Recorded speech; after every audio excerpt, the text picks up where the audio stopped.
Kabanata 15:01. Bahagyang tumango si James. Hindi nagtagal si Yasmin at nagmamadaling tinungo ang underground basement sa looban para hanapin si Xavi, Grand Patriarch. Pagdating sa underground basement, ibinaba niya ang kanyang ulo. May iba pa bang problema? Malamig na tanong ni Xavi. Sabi ni Yasmin, eto naman, Grand Patriarch. Inutusan mo akong ibenta ang mga negosyo ng pamilya. Ngunit naniniwala ako na walang halaga sa amin ang pera. Kaya, nakipag-ugnayan ako kay James at ipinaalam sa kanya ang aking nais na ibenta ang mga negosyo sa kanya. Narito ang sa tingin ko maaari nating ibigay sa kanya ang mga mapagkakakitaang negosyo ng ating pamilya kapalit ng sekreto ng 4 na painting na iniwan ng prinsipe ng Orchid Mountain. Nang marinig ito, lumiwanag ang mukha ni Xavi. Ang 4 na painting na naiwan ng Prince of Orchid Mountain. Sila ay ipinasa sa 1 milenyo na ang nakalipas. Sinasabi ng mga alingawngaw na itinago nila ang sekreto sa immortalidad. Gayunpaman, ang pagpipinta ng pamilya Lee ay ninakaw ng walang iba kundi si Thomas. Papunta na sana si Xavi sa Cadence kung hindi dahil sa katotohanang wala siyang pagkakataon laban sa kanya.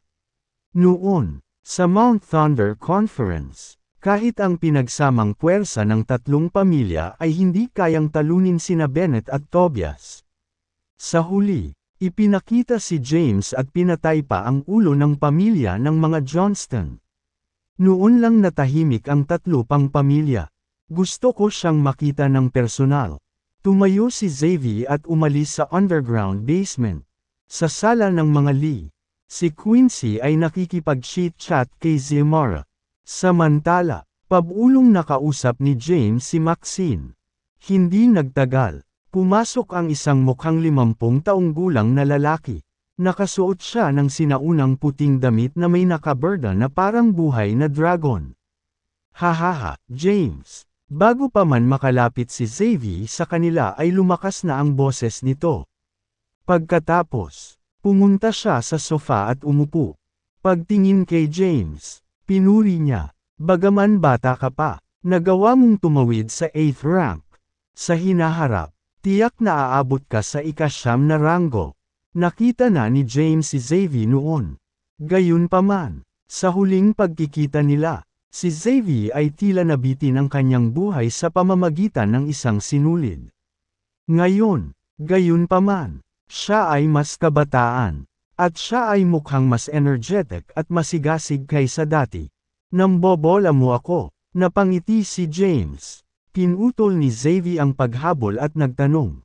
Nabalitaan ko mula kay Yasmin na balak mong bilhin ang mga negosyo ng mga Lee. Iyon ang plano ko. Malungkot ang ekspresyon ni Xavi. At sinabi niya, James, simple lang ang kondisyon ko. Kailangan kong ibalik mo ang painting na ninakaw sa amin ng mga Caden. Nang marinig ito, mapait na ngumiti si James.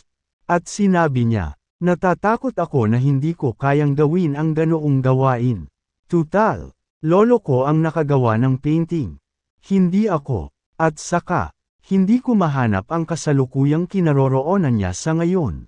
Sa pagtingin kay James, binigkas ni Xavi ang bawat salita. Kung ganoon, nakita mo na ba ang 4 na sinaunang pagpipinta? Umiling si James. Hindi, nakita ko lang ang buwan ng mga Caden sa gilid ng cliffside. Kung gayon, nabuksan mo na ba ang sekreto ng buwan na bulaklak sa gilid ng cliffside? Nalutas na ba ng iyong lolo ang misteryo ng 4 na sinaunang pagpipinta? Tumango si James at sinabing, oo, meron. Sinasabi ng mga alingawngaw na sa pamamagitan ng pag-alis ng sekreto ng 4 na mga kwadro na gawa, maaaring makamit ng isang tao ang immortalidad. Ang katotohanang ito ay tumpak. Pagkatapos ng lahat, nagtatala ito ng maaasahang impormasyon tungkol sa Spirit Turtle ng Mount Thunder Sect. Ang 4 na sinaunang pagpipinta ay nagtatala rin ng mga martial arts. Simple lang ang kondisyon ko. Sabihin mo sa akin ang sekreto ng moonlit flowers on Cliffside's Edge at ang 4 ancient kingdoms at ibibigay ko sa iyo ang kayamanan ng pamilya Lee. Hindi lang, iyon. Kailangan mo ring manampa na hihilingin mo sa iyong lolo ang pagpinta na hindi niya makita sa amin at ibabalik ito sa amin. Paano iyon tunog? Inilista ni Xavier ang kanyang mga kahilingan. Nawala sa isip si James. Maya-maya, sabi niya, dahil wala sa akin ang painting ngayon. Hindi ko na maibabalik sa iyo. Para naman sa iba pang hinihingi. Papayagan kitang makita ang moonlit flower sa Cliffside's Edge. Ang mga bagay na nahukay mula sa sinaunang punto ng Prince of Orchid Mountain. At kahit na sabihin sa iyo ang tungkol sa sikreto ng mga painting. Paano iyon tunog? Tinitimbang ni James ang kanyang mga pagpipilian. Naniniwala na siya sa pagsasabi kay Xavier ng sikreto ng moonlit flowers on Cliffside's Edge at ang martial arts na naitala sa loob bilang kapalit ng kapalaran ng pamilya Lee ay napakalaking bagay. Hindi siya nag-aalala na linangin ni Xavier ang martial arts na naitala sa loob ng moonlit flowers on Cliffside's Edge dahil humingi sila ng mahusay na true energy. Bukod dito, nangyari ito ng isang lalaki at isang babae at parehong true yin at yang energy upang linangin. Ngumiti ng mapait si Xavier at sinabing, James, may ideya ka ba kung gaano kalaki ang kapalaran ng pamilya Lee? Naipon sa nakalipas na siglo. I'm only demanding you to return what's mine and to tell me the secret. Nang 4 na sinaunang pinta. Tiyak na hindi ito masyadong demanding. Hindi naman, patuloy ni James. Pero dahil wala akong dalang painting, wala akong magagawa. Nang marinig ito, natahimik si Xavier. Naging tense ang atmosphere. Nanatiling tahimik din si James at hinintay na magsalita si Xavier. Maya-maya, sinabi ni Xavier, how about this? Hindi ko kailangan ibalik mo ang painting ko. Hanapin si Thomas at hiniling sa kanya na payagan akong tingnan ang 4 na sinaunang pagpipinta sa loob ng 3 araw. Ano sa tingin mo? Gumawa ng kompromiso si Xavier. Ang mga pagpipinta ay hindi mahalaga. Ang mahalaga ay ang mga sinaunang martial arts na naitala sa kanila. Sa loob lang ng 3 araw. Lahat ay kaya niyang gayahin. Sa ganoong paraan. Mapayapang mamuhay siya sa pag-iisa at muling makikita pagkatapos ng ilang dekada. Pagdating ng araw na iyon, wala nang ibang natitira, hamarang sa kanyang daan. James, dito ako gumuhit ng linya ko. Kung hindi mo makuha ang lahat ng 4 na painting, mangyaring bumalik.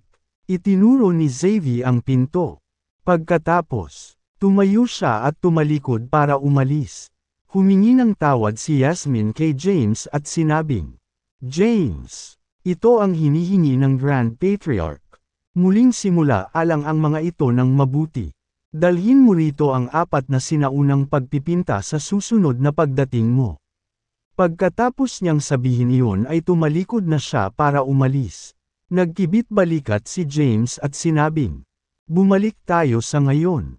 Umalis ang 3 sa tirahan ng mga Lee. Kasabay nito, sa looban ng mga Lee, Grand Patriarch, hindi mo ba itinulak ito ng kaunti?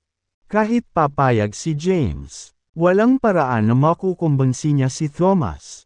Naisip ito ni Xavier at sinabing, hindi naman, isa-isip na ito ay ang ating kapalaran na naipon sa loob ng siglo. Kailangan ko lang malaman ang sekreto ng 4 na sinaunang pagpipinta at tingnan ang mga ito sa loob ng 3 araw. Dapat na sabihin ni James na makuha ang kayamanan ng aming pamilya upang gawin ang mga rekomendasyon para sa kanyang control kay Saul. Naniniwala ako na makikipag-usap siya kay Thomas. Huwag tayong magmadali sa ngayon.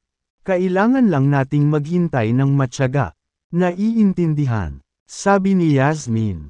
Pagkaalis ni James at ng iba ay umuwi na sila.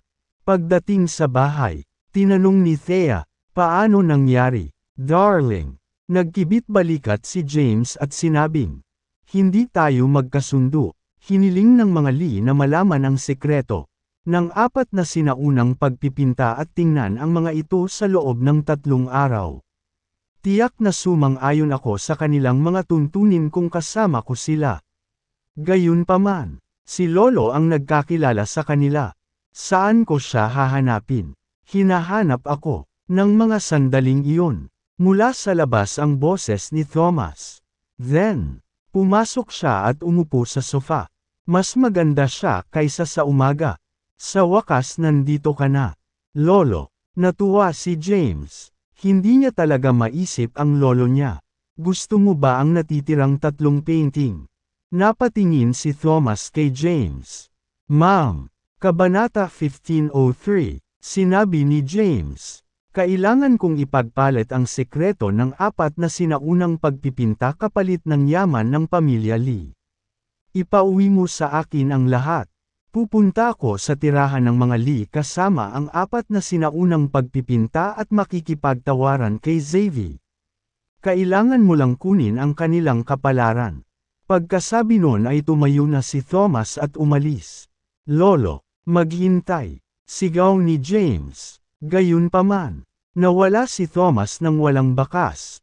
Napabuntong hininga si James. Siya nga pala, tanong ni Quincy, maaari ba nating dalhin si Xiomara sa tabi natin? Ha? Tumingin si James kay Quincy. Sabi ni Quincy, kailangan ko ng ilang katulong. May kakayahan si Xiomara, mas mapapamahalaan ang workload ko kung mananatili siya. At saka, mas alam niya ang sitwasyon sa capital kaysa sa akin. Kaya naniniwala ako na mas bagay siya kaysa sa akin para harapin ito. Nang marinig ito, tumingin si James kay Maxine at sinabing, tawagan si Yasmin at ipaliwanag sa kanya ang sitwasyon. Nakuha ko. Inilabas ni Maxine ang phone niya at tinawagan si Yasmin. Yasmin, everything's resolved on our side. Sumang-ayon si Thomas sa iyong mga tuntunin. Papunta na siya ngayon sa tirahan ng mga Lee kasama ang 4 ancient paintings para makipag-ayos kay Xavier. Gayunpaman, mayroon kaming isang maliit na nais na gawin. Pagkarinig nito ay natuwa si Yasmin. Nagmamadali niyang sinabi, huwag mag-atubiling sabihin ang iyong isip. Sabi ni Maxine, nako, wala namang malaki. Nais naming manatili si Xiomara pagkatapos ng negosasyon. Pagkatapos ng lahat, siya ang namamahala sa mga negosyong ito noong una. Pagkatapos ay matanggap ni James ang kayamanan ng pamilya Lee. Patuloy niyang pamamahalaan ang mga negosyong ito para sa kanya. Paano iyon tunog? Nakatali si Yasmin. Batay sa sinabi ni Xavier. Ang bawat miyembro ng pamilyang Lee ay aalis sa capital. Sa pamamagitan ng pag-iiwan kay Xiomara na mag-isa. Ito ay katumbas ng pag-anunsyo sa mundo na ang pamilya Lee ay nasa panig ni James. Kung natalo si James sa power struggle, ang kahihinatnan ay magiging kakila-kilabot para kay Liz.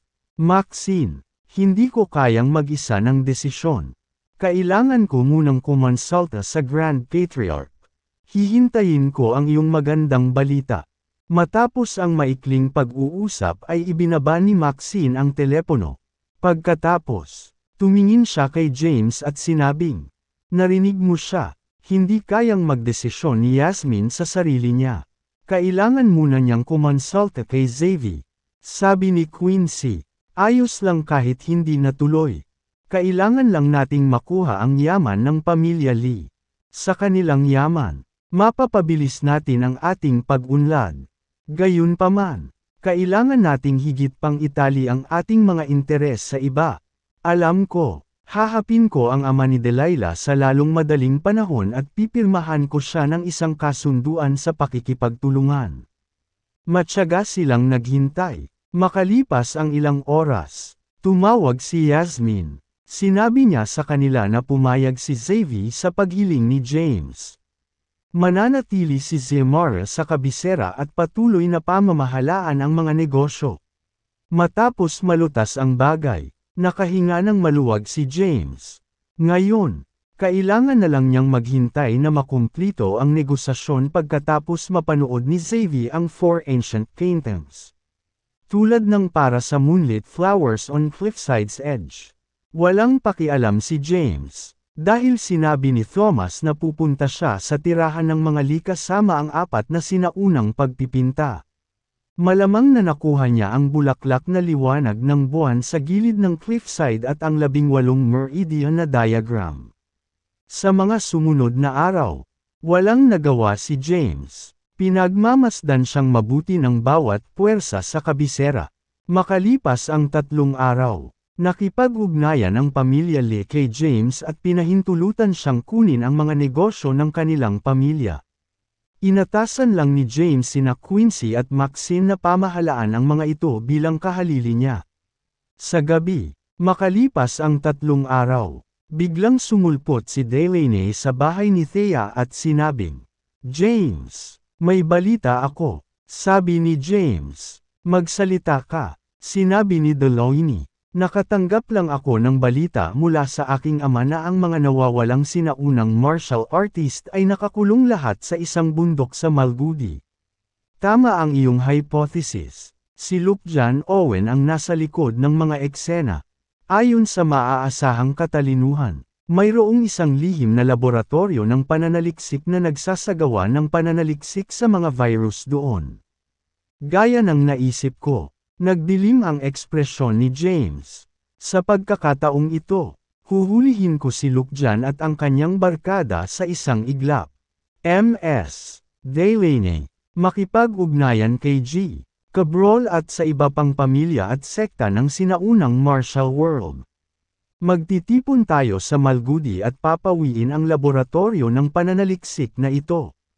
Ililigtas natin ang mga dinukot na sinaunang martial artist at hahaharapin natin ang gusek ng isang matinding dagok. Kabanata 1504, si Thea na nasa tabi ni James ay nagpipigil ng ngiti. Paano posibleng magkaroon ng ganoong kakayahan sa pangangalap ng katalinuhan ang Mount Thunder Sect? Ang Celestial Sect ang nakatuklas nito. Dahil nalilito siya kung paano ihahatid ang impormasyong ito kay James. Ipinahayag niya ito sa Mount Thunder Sect, na siyang naghahatid ng mensahe kay James. "Ma'am, tatawagan ko agad si Father." Agad na tinawagan ni Delaney si Jackson. Sabi niya sa kanya na si James ay handa na gumawa ng isang hakbang. Ipinaalam din niya sa kanya na gusto ni James na makipag-ugnayan sa Mount Thunder Sect sa iba pang pamilya at sekta ng sinaunang martial world ng lihim at magtipon sa Malgudi. Matapos marinig ito, agad na ginawa ni Jackson ang mga pagsusuri. "James," sinabi ni Itay na gagawa siya kaagad ng mga kailangang ayusin. Lahat ng sinaunang martial artist ng Sol ay tipunin sa loob ng 3 araw. Gayunpaman, hindi natin maaaring iwanan ang Celestial Sect. Hindi mo ba kilala si White Eagle ng Celestial Sect? Sa tingin ko dapat mong ipaalam sa Celestial Sect at anyayahan ang sect leader nitong kasama. Magiging mahusay kung maaari nating lipulin si Luke John minsan at para sa lahat. Sige, ipapaalam ko kaagad kay White Eagle. Hindi nag-atubili si James. Inilabas niya ang kanyang telepono. Tinawag niya si White Eagle. Makalipas ang kalahating oras, dumating si White Eagle sa bahay ni Thea. "Hahaha, James." Pagdating sa bahay ni Thea, tumawa si White Eagle. Sabik na naghihintay ang mga nasasakupan ko sa mga utos mo. Gayunpaman, hindi ka kumilos. Ngumiti si James at sinabing, "Nagsimula na ang operasyon." Gayunpaman, dahil hindi nagpakita si Tobias ng Phantom Army, hindi ko na kailangan ng tulong mo. Pinatawag kita dito ngayon para sa ibang bagay.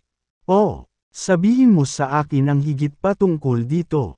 Ipinaalam sa kanya ni James ang sitwasyon. Ang mga martial artist ay dinukot sa Malgudi. Gusto silang kontrolin ni Luke John gamit ang goo venom, para matigil ang kanilang masasamang gawain. Kailangan kong makipagtulungan sa Celestial Sect.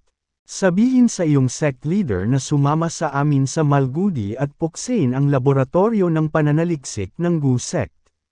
Oo naman. Ipapaalam ko sa deputy sect leader. Bagamat ang White Eagle ay ang left envoy, wala siyang pahintulot na ipaalam sa sect leader. Tanging ang deputy sect leader lamang ang may karapatang gawin ito. Sige na, bahaging kumaway si James. Mabilis na umalis ang White Eagle. Pagkatapos gawin ang mga organisasyong pagsasaayos. Sabi ni James, Thea, papunta na ako sa tirahan ng mga Kaydan. Nangangailangan ako ng tulong ni Bennett. Pagkatapos ng lahat, ang mas maraming martial artist na maaari nating pakilusan. Mas mataas ang ating pagkakataon.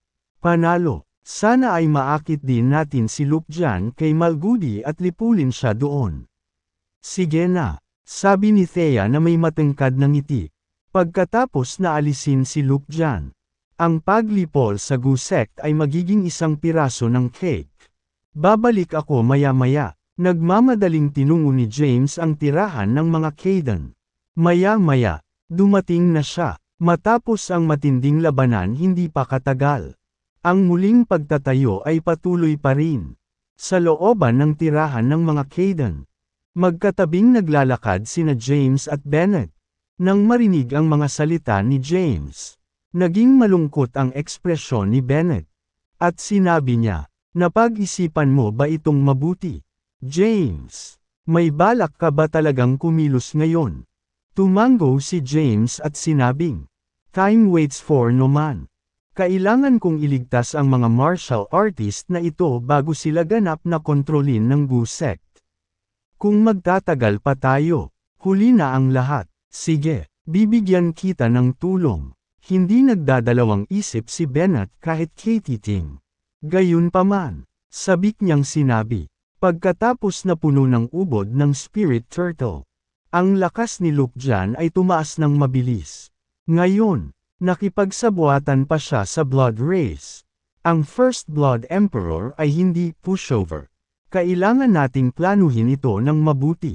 Kapag natalo tayo, matatapos din ang lahat. Ngumiti si James at sinabing, huwag kang mag-alala, Grand Patriarch. Nakabawi na rin ng lakas si Callan Maverick. Kokantaken ko siya at hinihiling na sumama. Hindi lang yun, isasama ko din si Lolo. Ibig sabihin, magkakaroon tayo ng ilang 8th rank Grandmaster sa panig natin. Kung papayag si Lolo na tulungan kami, magiging maayos ang lahat. At saka, nasa panig natin ang sect leader ng Celestial Sect. Very good. Ipaalam sa akin kapag balak mong simulan ang operasyon. Salamat, Grand Patriarch. Kabanata 1505. Nagpasalamat si James. Matapos hikayatin si Bennett, tinawagan niya si Callan. Mula nang maghiwalay sila ng landas sa Durandal, hindi na muling nakita ni James si Callan. Wala siyang ideya kung nasa kabisera pa siya ngayon. Maya-maya, tumunog ang tawag. Anong problema, James? Bakit ka tumatawag ng ganitong oras? May nangyari ba? Nasaan ka, Callan? Sabi ni Callan, nasa Divine Sword Villa ako ngayon. Anong ginagawa mo dyan? Sino ayusin ang Excalibur? Siyempre, tanging ang Divine Sword Villa lamang ang maaaring subukang ayusin ang espada sa buong mundo. Malaman lamang ang may-ari ng lugar na ayusin ang Excalibur pagkatapos ko siyang talunin sa isang tunggalian. Gayunpaman, natatakot ako na magtatagal ito para sa pag-aayos. Hindi ito matatapos sa loob ng ilang taon. Kita mo, plano kong gumawa ng hakbang laban sa Gusect. Isinalaysay ni James ang sunod-sunod na mga pangyayaring naganap kay Callan. Nang marinig ito, tumahimik ang kabilang dulo ng telepono. Pagkaraan ng ilang oras, sinabi ni Callan, huwag kang kumilos ng walang ingat sa ngayon. Pag-uusapan natin ang mga bagay-bagay kapag bumalik ako. Babalik ako sa capital bukas ng umaga. B. Pagkasabi noon ay ibinaba na niya ang telepono. Hindi na nagtagal si James sa tirahan ng mga Kaydan at nagmamadaling umuwi. Nang gabing iyon, nanatili siya sa bahay at natulog. Samantala, nakipag-ugnayan ang Mount Thunder Sect sa iba pang pamilya at sekta sa loob ng Sol. ang Heaven and Earth Sect, ang Sylvan Sect, at ang Five Swirling Blades Sect ay lahat ay nakatanggap ng imbitasyon ng Mount Thunder Sect. Sumang-ayon silang lahat na nagpapadala ng mga martial artists sa Mount Thunder Sect. Sa katahimikan ng gabi, sa isang patio sa kabisera, ang talino mo, tuwang-tuwang sabi ni Luke Jan. Desperado na si James. Matapos makipag-ugnayan sa Mount Thunder Sect, nagsimula silang magtipon ng mga martial artist bilang paghahanda sa kanilang ekspedisyon sa Malgudi. Kapag nangyari iyon, makukuha natin silang lahat sa isang iglap. Ezekiel said while wearing a composed look on his face. Hindi ko akalain na magtatagal sila para malaman lang ang tungkol kay Malgudi. Gayunpaman, malungkot ang ekspresyon ni Luke Jan. Maraming makapangyarihang martial artist si James sa kanyang panig. Nag-aalala ako na, sabi ni Ezekiel. Relax, nakapag-set up na ako ng foolproof trap sa Malgudi. Gaano man sila kalakas, hindi sila aalis sa lugar na iyon ng buhay. Nang marinig ito, natahimik si Luke Jan. Makikipag-ugnayan ako kaagad sa First Blood Emperor. Kasabay nito, sinabi ni Sky, na nasa tabi ni Tobias. Tobias, dumating na ang iyong pagkakataon. Ang mga martial artist ng Sol ay malapit nang magtipon sa Malgudi. Ito siguro ang balak ni Luke Jan. Plano niyang akitin si James doon at lipulin silang lahat. Kung maa-absorb mo ang martial arts ng mga martial artist, tiyak na gagawa ka ng pambihirang tagumpay sa ika-9 na ranggo at hindi ka matatalo. Hahaha, tumawa si Tobias.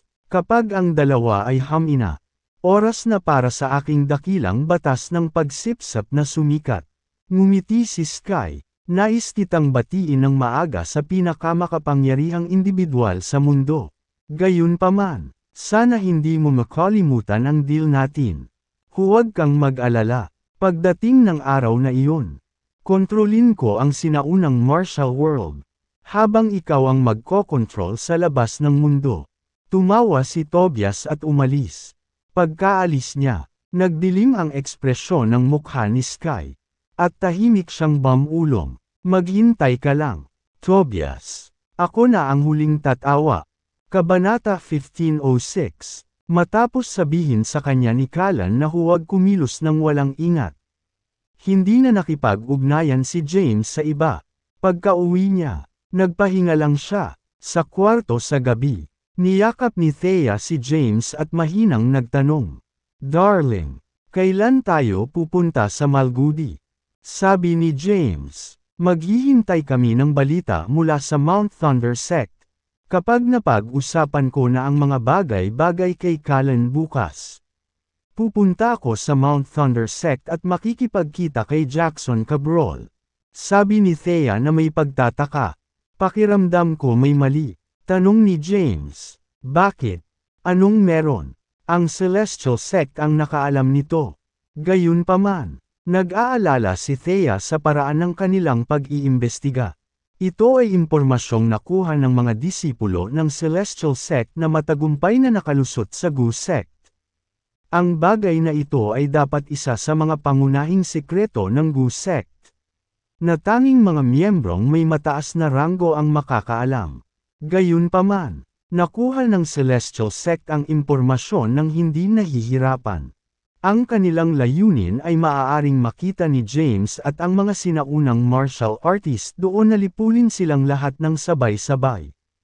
Nawala sa pagmumuni-muni si Thea.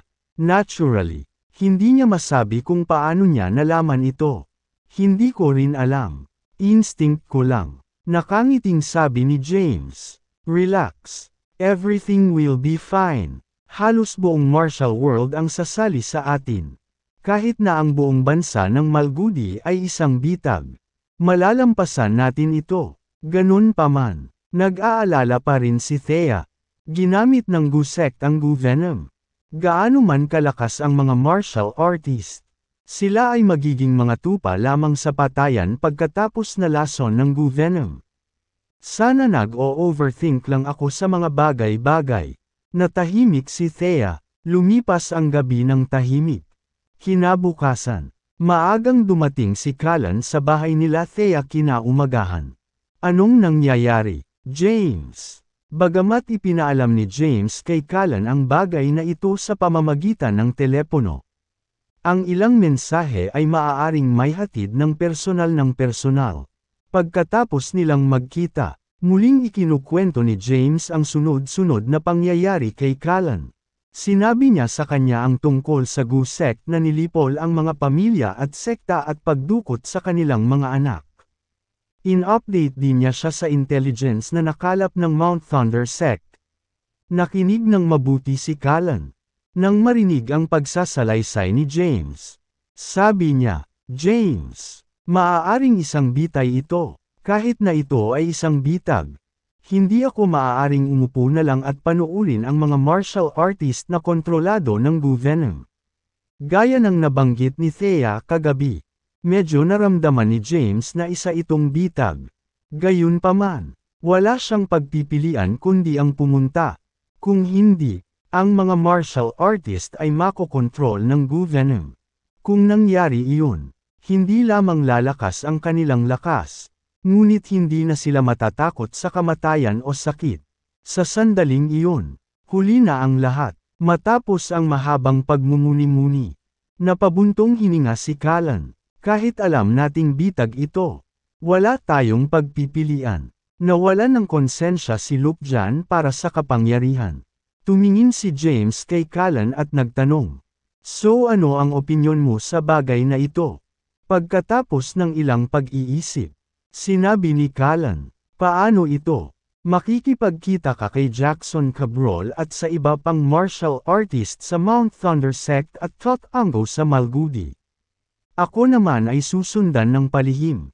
Sa ganoong paraan, maaari akong magdala ng mga reinforcements kung ito ay talagang isang bitag. Hindi na mahalaga ang pagligtas sa mga dinukot na martial artist. Ang mahalaga ay mapangalagaan ang buhay ng mga sasali sa ekspedisyon. Kung mamatay sila, tapos na ang sinaunang martial world." Mukhang magandang plano iyon. Natahimik si James nang marinig na si Callan ay susundan ng palihim. Pagkatapos ng lahat, siya ang dating pinakamakapangyarihang individual.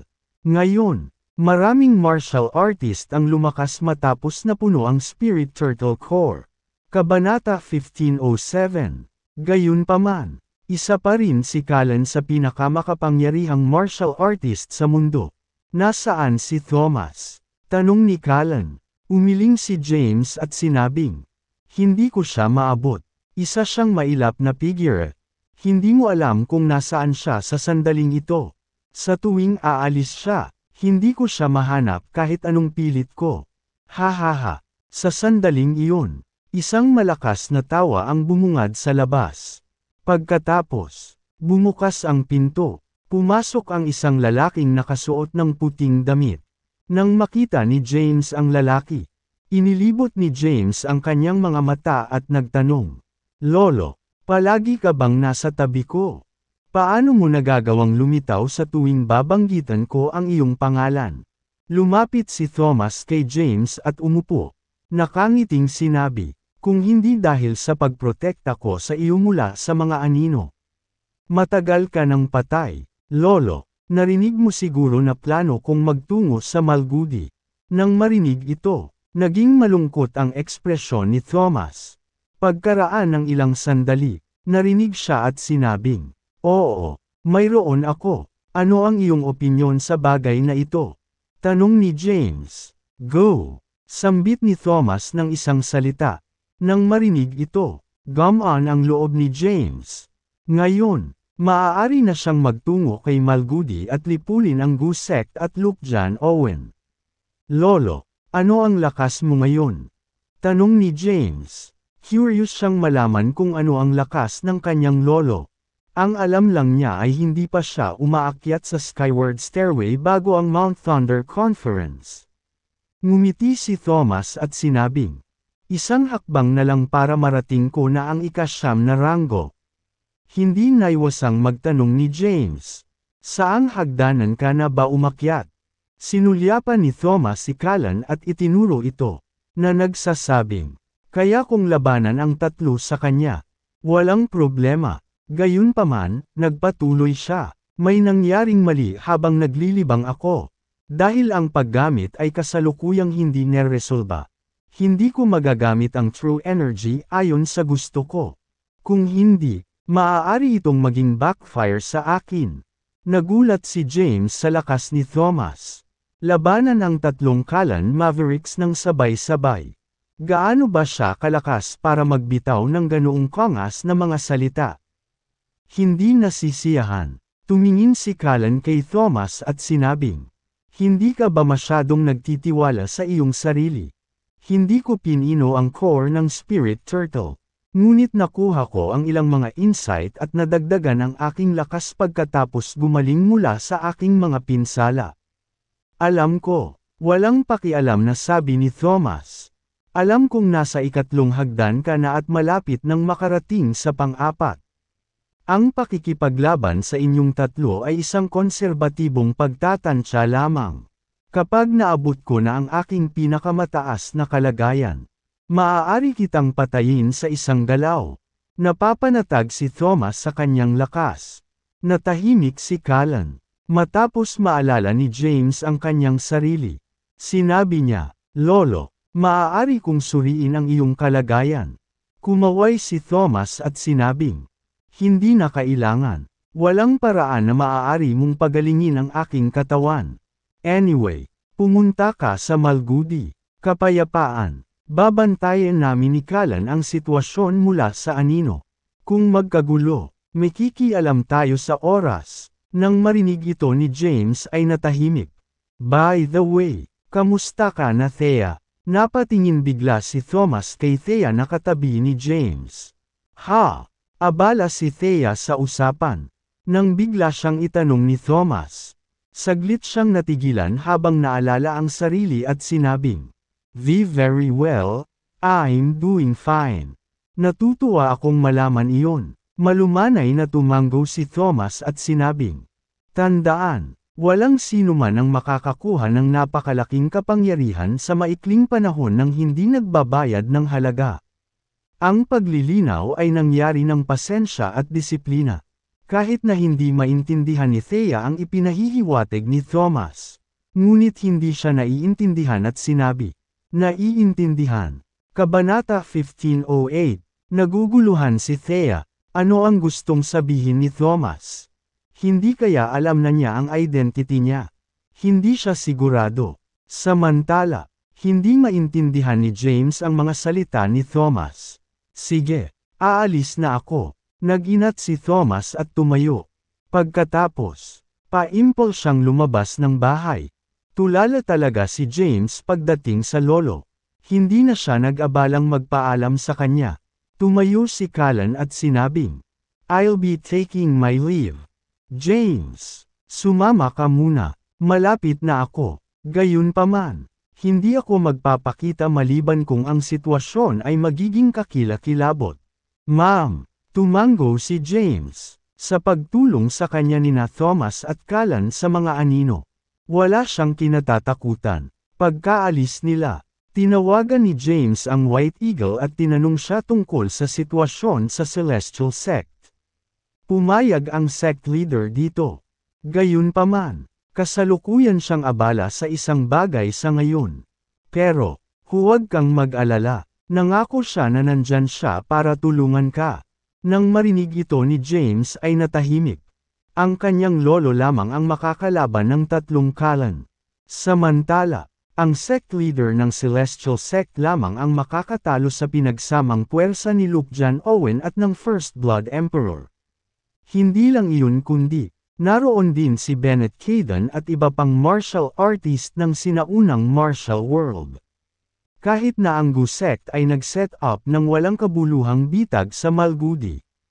Hindi natakot si James. Maya-maya, dumating na si Delaney. James, maayos na ang paghahanda. Ang lahat ng mga martial artist ay nagtipon sa Mount Thunder Sect. Ma'am, bahagyang tumanggo si James at sinabing, Let's move out. Nauubusan na tayo ng oras. Kailangan nating magmadali sa Mount Thunder Sect at makipagkita sa iba't ibang sekta. Pagkatapos, pupunta tayo sa Malgudi. Tumingin si James kay Thea na nasa tabi niya at hinawakan ang kamay nito. Pupunta ako sa Malgudi para iligtas ang mga dinukot na martial artist. Babalik ako kapag nalipol ko ang Gusek. Marahang tumango si Thea at sinabing, mag-ingat ka ha. Tandaan na huwag mag-over-exercise sa iyong sarili. Anuman ang mangyari, ang pananatiling buhay ay dapat na iyong pinaka-prioridad. Hihintayin kita sa kapital. Huwag kang mag-alala. Magiging maayos din ang lahat. Kumpiyansa si James na mapapawi niya ang Gusek. Kahit na hindi magpakita si Luke dyan, haharapin niya ang Gusek ng isang mapangwasak na dagok. Pagkasabi noon ay umalis na siya sa tabi ni Delaney. Samantala, naghanda na rin si Thea sa pag-alis. Gayunpaman, mayroong Delilah na dapat alalahanin. Paano niya ipapaliwanag ang sarili nang tanungin ni James si Delilah sa kanyang pagbabalik? Bakit mo ako tinatitigan, Thea? Dahil sa pagkakatitig ni Thea ay namula si Delilah. Dali-dali niyang hinawakan ang kanyang mukha at nagtanong, may dumi ba sa mukha ko? Thea recollected herself and said, ngayong umalis na si James. Wala nang magpo-protekta sa iyo. Nag-aalala ako na baka nasa panganib ka. Kung tutuusin, maraming tao ang sumusubok na dukutin ka at tanungin ka tungkol sa kinaroroonan ng iyong ama. Paano ito? Ipapadala kita sa tirahan ng mga Kayden. At doon ka pansamantalang mananatili. Paano iyon tunog? Gusto ni Thea na ilayo si Delilah. Sa ganoong paraan, magagawa niyang magtungo kay Malgudi at tulungan si James sa mga anino. Ma'am, naunawaan ni Delilah ang kalubhaan ng sitwasyon. Dahil akala niya ay isang ordinaryong babae si Thea na katulad niya. Naniniwala siyang ang pagpunta sa tirahan ng mga Kaydens ang pinakaligtas na opsyon. Pagkatapos, umalis si Thea sa tabi ni Delilah at tumungo sa tirahan ng mga Kayden. Sa tirahan ng mga Kayden, sinulyapan ni Maxine si Delilah habang tumingin kay Thea at nagtanong, anong problema? Sabi ni Thea, dahil wala na si James. Naalala ko na baka nasa panganib si Delilah sa bahay ko. So, dinala ko siya dito. Ibabalik ko lang siya kapag bumalik na si James. Oh, nakikita ko. Bumungad sa mukha ni Maxine ang realisasyon. Dahil alam niya ang pagkakakilanlan ni Thea. Alam niya kung ano ang ginagawa niya. Kung tutuusin, bakit hindi sumama si Thea kay James sa Malgudi? Mag-ingat ka, ha? Sabi ni Maxine. Lumingon sa kanya si Thea. Pagkatapos, tumalikod siya para umalis nang walang kahit isang salita. Sa sandaling umalis si James. Umalis din si Thea sa kapital. Sa kalahating araw lang, nakarating siya sa punong tanggapan ng Celestial Sect. Ang punong tanggapan ng Celestial Sect ay nasa isang malinis na kagubatan sa gitnang rehiyon ng Sol. Doon, isang sinaunang gusali ang itinayo. Sa pangunahing bulwagan, nakasuot si Thea ng itim na kapote at nakakatakot na maskara. Maraming nakatayo sa ibaba niya. Lahat sila ay mga highly trained na martial artist ng Celestial Sect na hindi bababa sa 5th rank Grandmasters. Pagbati, leader ng sekta, umalangaw-ngaw ang kanilang mga boses sa buong hall. Bahagyang iwingayway ni Thea ang kanyang kamay at nagsalita sa paos na boses. Pagmasdan ang kabisera, huwag mong hayaang may mangyari habang wala ako. Naiintindihan. Sabay-sabay nilang sabi. Itinaas ni Thea ang kanyang kamay. At ang malevolent sword sa dingding ay agad na lumipad papunta sa kanya. Hawak ang malevolent sa kanyang kamay. Tumalikod siya para umalis.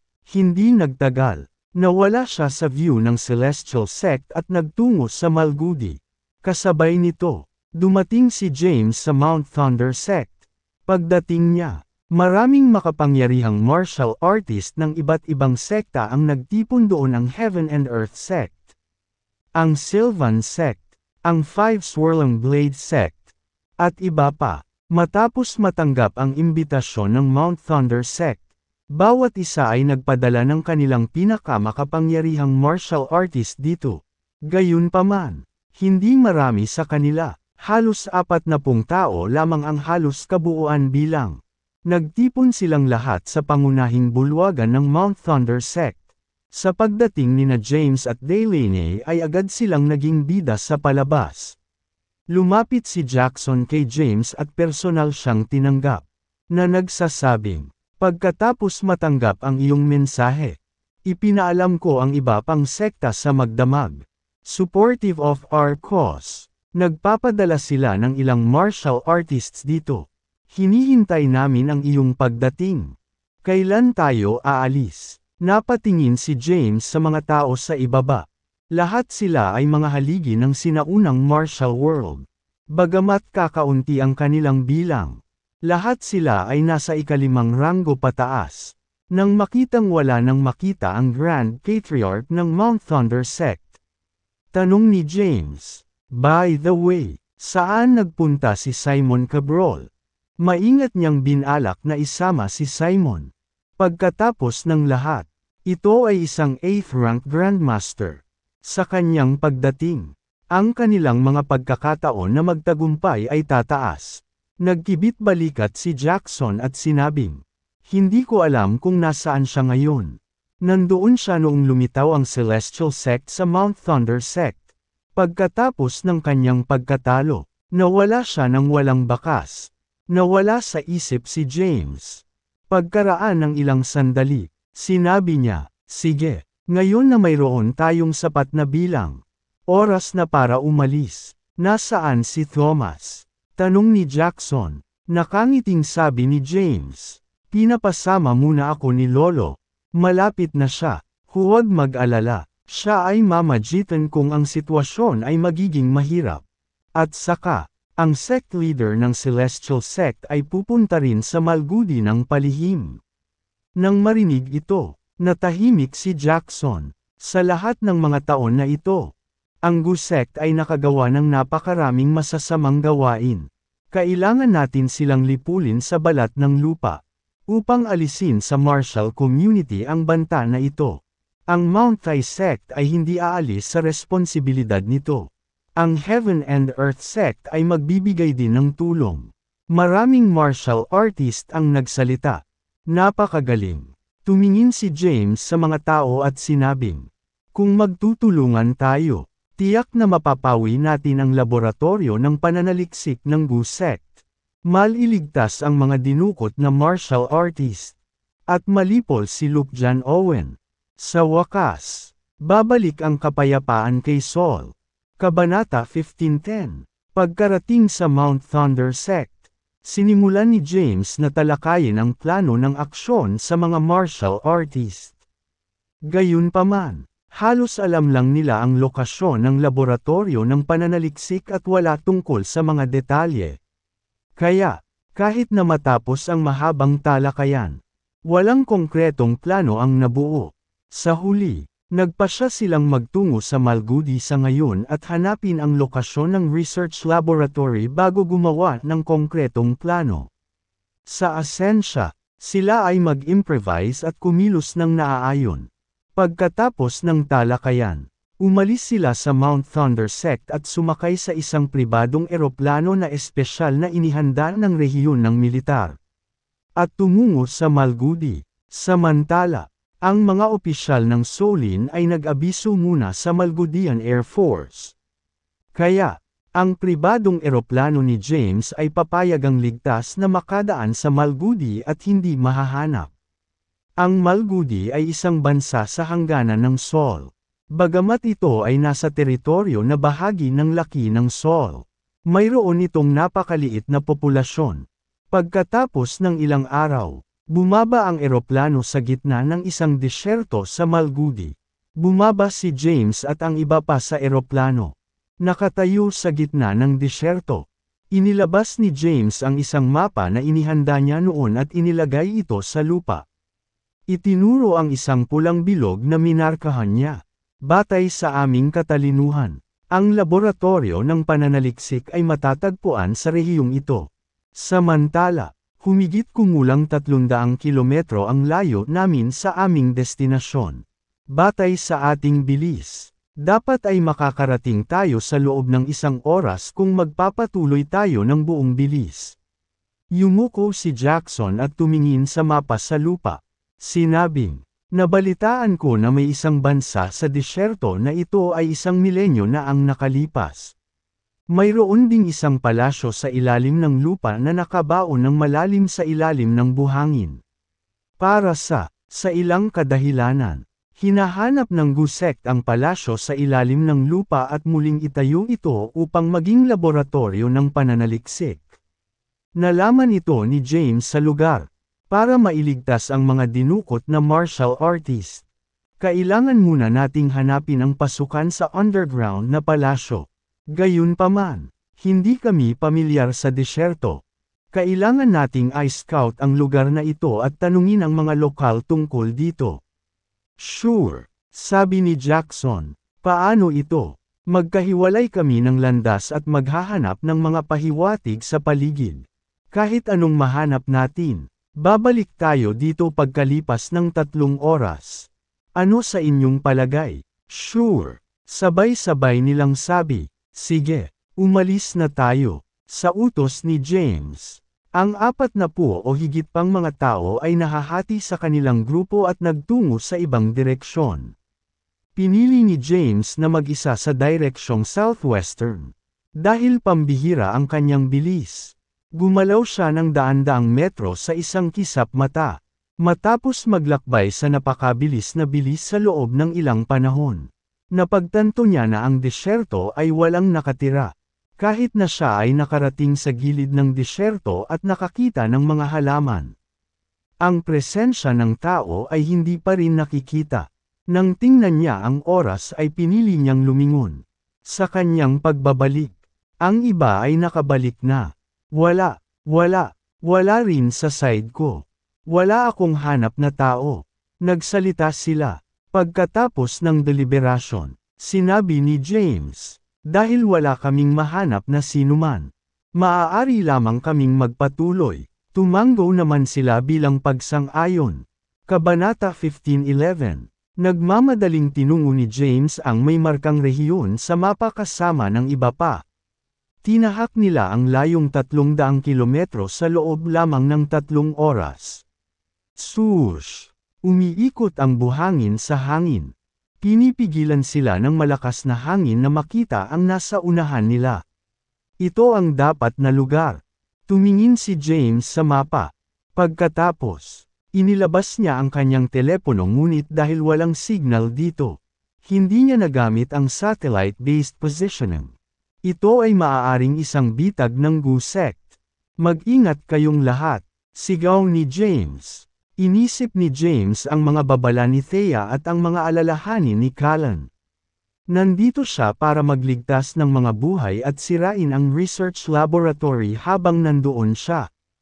Kung mahulog sila sa bitag ni Luke Jan, hindi lang nila mailigtas ang mga dinukot na martial artist, kundi sila mismo ang malalagay sa panganib. Mula ngayon, kailangan na niyang maging ganap na alerto. Lahat, ang GUSEC ay dalubhasa sa GUVenom, na mas makapangyarihan at nakakatakot kaysa sa ordinaryong lason.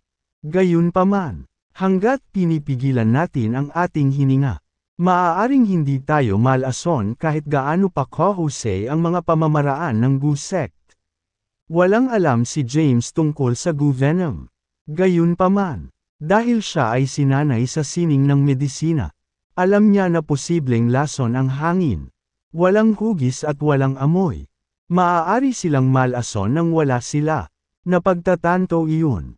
Matapos silang paalalahanan ni James, lahat ay nagpipigil ng hininga at nagsimulang huminga sa loob. Bagaman hindi komportable, lahat sila ay lubos na sinanay na mga martial artist. Ang pagpigil sa kanilang mga hininga ng ilang oras sa isang pagkakataon ay hindi masyadong problema para sa kanila. Nagpatuloy sila ng may pag-iingat. Kasabay nito, Sa isang palasyo sa ilalim ng lupa sa ilalim ng buhangin. Kahit na ang palasyo sa ilalim ng lupa ay muling itinayo. Ito ay sira-sira pa rin. Sa isang kwarto, maraming delicacy ang nasa mesa, isang inihaw na poto, ilang sausage, at ilang bote ng alak. Nang mga sandaling iyon, nilalamon na nina Lukjan at Ezekiel ang kanilang pagkain ng isang lalaking nakamaskara ang lumapit sa kanila at lumuhod. Sir, papalapit na sa pasukan si James at ang iba pa. Itinabi ni Lukjan ang drumstick sa kanyang kamay at nagtanong. Sino ang kasama niya? Nariyan si Jackson Cabral ng Mount Thunder Sect. Nandoon din ang ilan mula sa Heaven and Earth Sect, Sylvan Sect, at Five Swirling Blade Sect. Si James ang pinakamalakas sa kanila, na sinundan ni Jackson. Para sa iba, halos hindi na nila naabot ang ika-5 ranggo. Iilan lang ang tumawid sa ika-6 na ranggo. Iyan lang ba? Kumunot ang noo ni Lukjan at tumingin kay Ezekiel. Hindi ba tayo umaasa na may darating pa? Si Thomas, Bennett, Simon, at ang sect leader ng Celestial Sect ay wala pa dito. Walang kwenta kung si James lang ang patayin. Hinaplos ni Ezekiel ang kanyang balbas at nag-isip sandali bago sinabing. Magpahinga ka, James ay. Napapaligiran ng matatalinong tao. Dapat alam nila na ito ay magiging isang bitag. Gayunpaman, habang pinaniniwalaan nila ang kanilang sarili na matuwid, iginiit nilang lumapit sa kabila. Sila ay dapat na nagplano na si James ang manguna habang ang iba ay nagmamasid sa sitwasyon sa mga anino. Kalahati. Pagkasabi niya nun, sumili ang nakakatakot na ngiti sa mukha niya. Mahuhuli namin si James gamit ang aming walang kwentang bitag at pipilitin ang mga nasa anino na ihayag ang kanilang sarili. Oo naman. Tumango si Lukjan at nakangiting sinabi. Salamat, nasa tabi kita. Sa pagkakataong ito, matitikman ni James ang Thousand Machinery Formation. Kumpiyansa na sinabi ni Ezekiel. Ang Thousand Machinery Formation na ipinamana ng aking mga ninuno ay maaaring bitag kahit na ang mga Grandmaster sa ika-9 na ranggo. Walang makakatakas. Matapos daliseyan ang ating malapit ng maging bihag at iturok ang kamandag ng gu sa kanilang mga katawan. Malapit na nating duminahin ang mundo. Ha. Humagalpak ng tawa si Lukjan. Kapag ako ang naging ultimong pinuno ng mundo, ikaw ay gagawing chancellor at mamamahala sa tabi ko. Kabanata 15:12. Walang ideya si James na naiset up na ni Lukjan ang Thousand Machinery Formation para mahuli silang lahat sa isang iglap. Sa sandaling iyon, patuloy na sumulong si James kasama ang mga martial artist ng sinaunang martial world. Isang mainit, tuyo, maalikabok na hangin ang nagpapatuyo sa mga nakapaligid na lugar at nalalanta sa mga halaman. Sapat na ang lakas ng hangin para tanggihan ang isang sasakyan. Gayunpaman, dahil lahat sila ay sinaunang martial artist, kaya nilang labanan ang hangin sa pamamagitan ng pag-catalyze ng true energy. Hindi nagtagal, lumitaw ang isang burol na 50 metro ang taas sa kanilang paningin. May pasukan sa ibaba, at ilang SUV ang nakaparada sa labas. Tumigil ka. Nang makita ito, nagtaas ng kamay si James. Huminto lahat ng nasa likod niya. Tumingin si James sa burol at sa pasukan sa ibaba. Ito dapat ang lugar na hinahanap natin. Tinuro niya ang sipi sa ibaba. May hindi tama. Tinitigan ni Jackson ang pasukan at ang mga SUV ay nakaparada sa labas at sinabing. Sa teorya, ang isang mahalagang laboratorio ng pananaliksik ng gu sect ay dapat na maingat na binabantayan. Gayunpaman, walang kahit isang tao sa pasukan. Ito ay dapat na isang bitag. Wearing a grim expression, James said, dahil nandito na tayo, baka tingnan natin ang loob. Paano ito? Papasok muna ako at nakita ang sitwasyon habang nagbabantay kayo sa labas. Sa sandaling makarinig ka ng anumang kaguluhan. Umalis ka agad, sinabi ni Jackson. Mag-ingat ka, Gagawin ko. Tumango si James at tumalikod. Lahat. Mangyaring maghintay dito habang papasok ako sa loob at tuklasin ang lugar. Tumango sila. Iniskan ni James ang kanyang paligid at nakatulize ang true energy. Pagkatapos, sa isang kisap mata, lumitaw siya sa harap ng pasukan. Ang pasukan na pinatibay ng konkrito ay 3 metro ang taas at lapad. Nakita ni James ang isang surveillance camera sa may entrance. Nakakunot ang kanyang mga kilay. Hindi siya gumagala ng walang ingat. Pagkatapos ng maikling pagmumuni-muni, kumaway siya at kumuha ng isang dakot ng buhangin. Ang surveillance camera ay nakatutok sa pasukan sa buong oras. Paglipat sa labas ng saklaw ng surveillance camera, nakatulize niya ang true energy. At nagsimulang umikot ang buhangin sa hangin. Pagkatapos, hinampas niya ng buhangin ang camera. Sa sandaling mabulag ang surveillance camera. Sumugod si James sa underground passage na lumalalim sa ilalim ng lupa. Sa pagpasok sa daanan, napagtanto ni James na ang loob ng istruktura ay binabantayan ng husto ng mga disipulo ng Gu sect. Kasabay nito, sa isang silid sa palasyo sa ilalim ng lupa. "Sir, dumating na po si James." Nang marinig ito, mahinang ngumiti si Lupjan at sinabing, "Huwag kang kumilos ng walang ingat. Hayaan siyang mag-scout saglit." Kapag nadiskubre niya ang lokasyon ng mga dinukot na sinaunang martial artist, tiyak na dadalhin niya ang iba para iligtas sila. Kapag nakapasok na sila sa gusali, ay activate kaagad ang formation. Naiintindihan. Agad na kumalat ang nasasakupan ni Lupjan. Sa sandaling iyon, maingat na pinasok ni James ang gusali ng pag-iwas sa mga disipulo ng Gu sect. Malalim ang daanan sa ilalim ng lupa. Pagkaraan ng ilang oras, nakita ni James ang isang sira-sirang palasyo. Ang palasyo na nakabaon sa ilalim ng lupa ay naalis sa buhangin nito. Klak, klak, klak. Dumating ang mga yabag. Sa isang iglap, tumalon si James sa kisame ng palasyo at idiniin ang katawan sa ibabaw ng dingding. Hindi nagtagal, dumaan ang ilang disipulo ng Gu sect. Sinaman sila ni James ng tingin. Pagkatapos ng ilang pag-iisip, mabilis siyang bumaba at hinampas ang mga acupuncture point ng taong nasa likuran at mabilis na kinaladkad siya sa isang liblib na sulok. Kabanata 15:13. Tinanggal ni James ang damit at maskara ng walang malay na disipulo ng Gu sect at isinuot ang mga ito.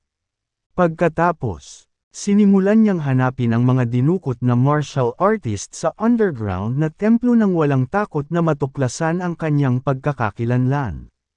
Matapos maghanap ng ilang oras, napagtanto niya na ang palasyo sa ilalim ng lupa ay napakalaki. Kung gaano ito kalalim, mas lalo itong binabantayan, kahit siya ay hindi ng ahas na walang habas na pumasok sa lugar. "Arg! Pakawalan mo ako, mga B***** kayo." Malabo na naririnig ni James ang mga hiyawan ng paghihirap mula sa malayo. Pagtingin niya sa direksyong nasa harapan niya, naramdaman niyang iyon ang research laboratory. Sa pagpunta niya rito para iligtas ang mga dinukot na martial artist at sirain ang research laboratory. Hindi siya kumilos ng walang ingat bagkus ay umalis siya ng tahimik. Naniniwala si James na palihim ang kanyang mga galaw. Gayunpaman, ang bawat aksyon niya ay sinusubaybayan ng Gu sect. "Sir, umalis na po si James." "Ma'am." Isang ngiti ang sumilay sa mukha ni Lupjan. At sinabi niya, nakuha na niya ang sakit. "Ngayon, maghihintay kami." Sa sandaling iyon, palihim na nilisan ni James ang palasyo sa ilalim ng lupa at nakipagkita kay Jackson at sa iba pa. Sa kanyang pagbabalik, tinanong ni Jackson, ano ang sitwasyon sa loob. Matapat na sinabi sa kanya ni James, puno ang mga disipulo ng Gu sect. Gayunpaman, naroon din ang mga dinukot na martial artist. Ang Gu sect ay malamang na nasa proseso ng pag-iniksyon ng Gu venom sa kanilang katawan. Dahil nauubusan na tayo ng oras.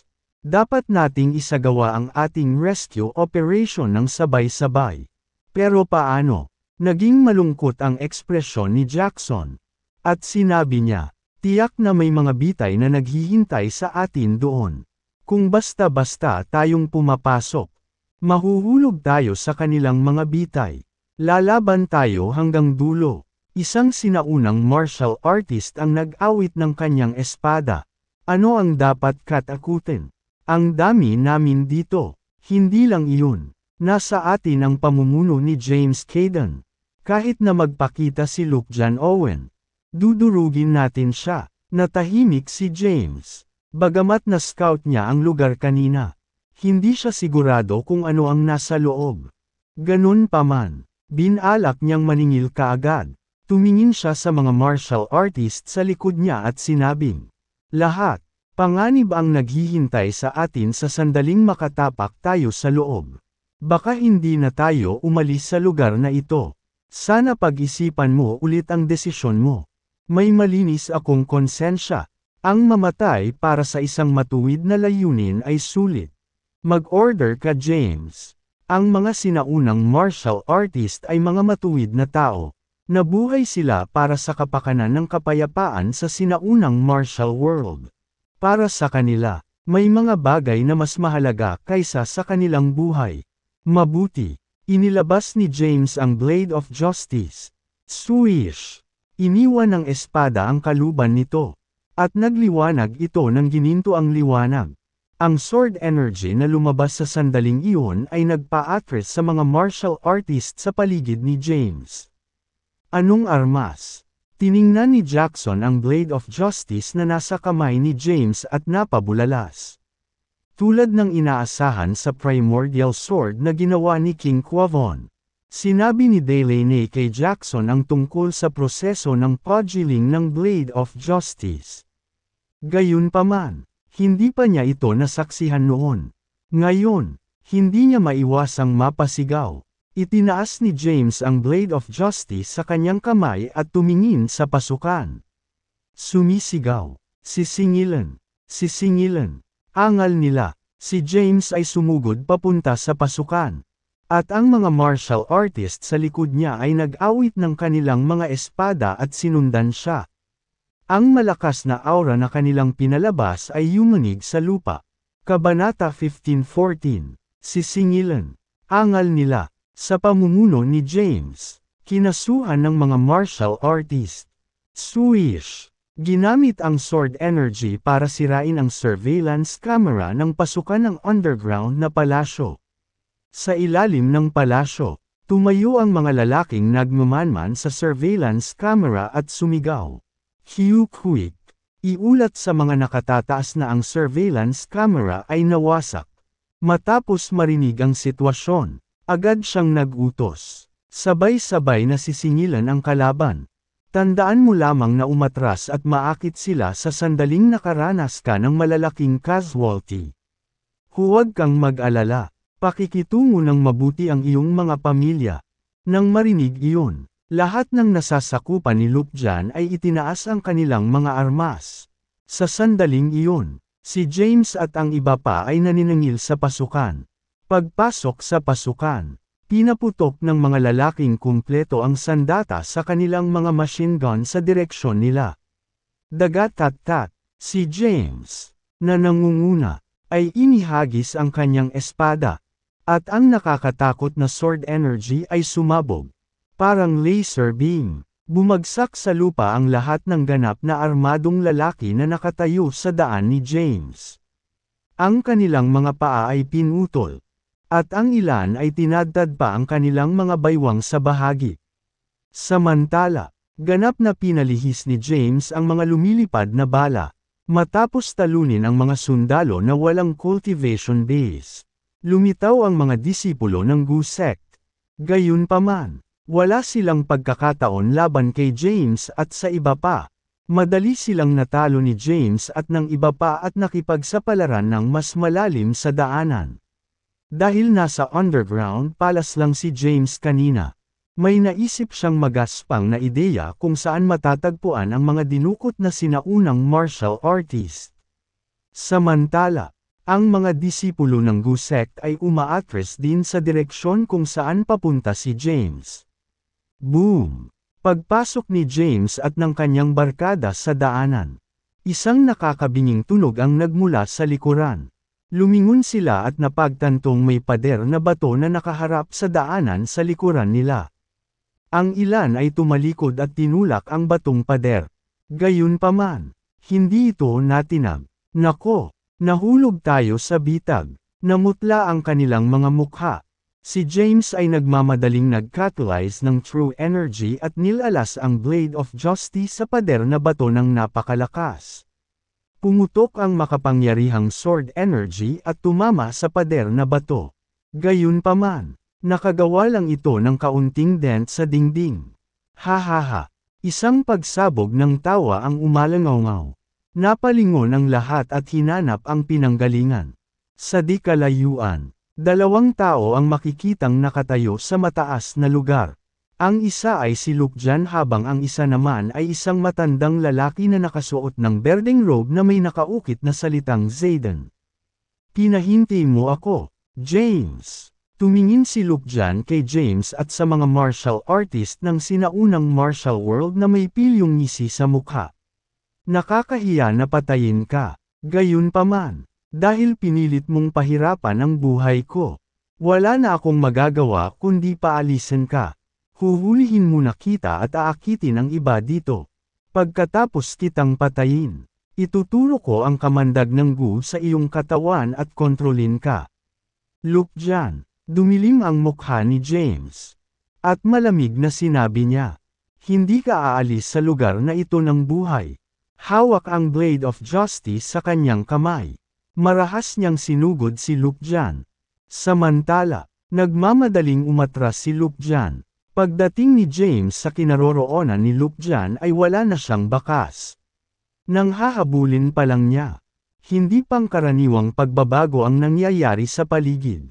Ito ay isang palasyo sa ilalim ng lupa sa paligid ng 1,000 metro kwadrado ang lugar. Biglang lumitaw ang mga bakal na plato mula sa nakapalibot na mga dingding. Boom! Nang si James ay natulala sa mga pagbabago. Isang malakas na ingay ang umalangaw sa buong palasyo sa ilalim ng lupa. Lumingon si James at napagtanto na ang daanan sa unahan ay nakaharang ng pader na bato.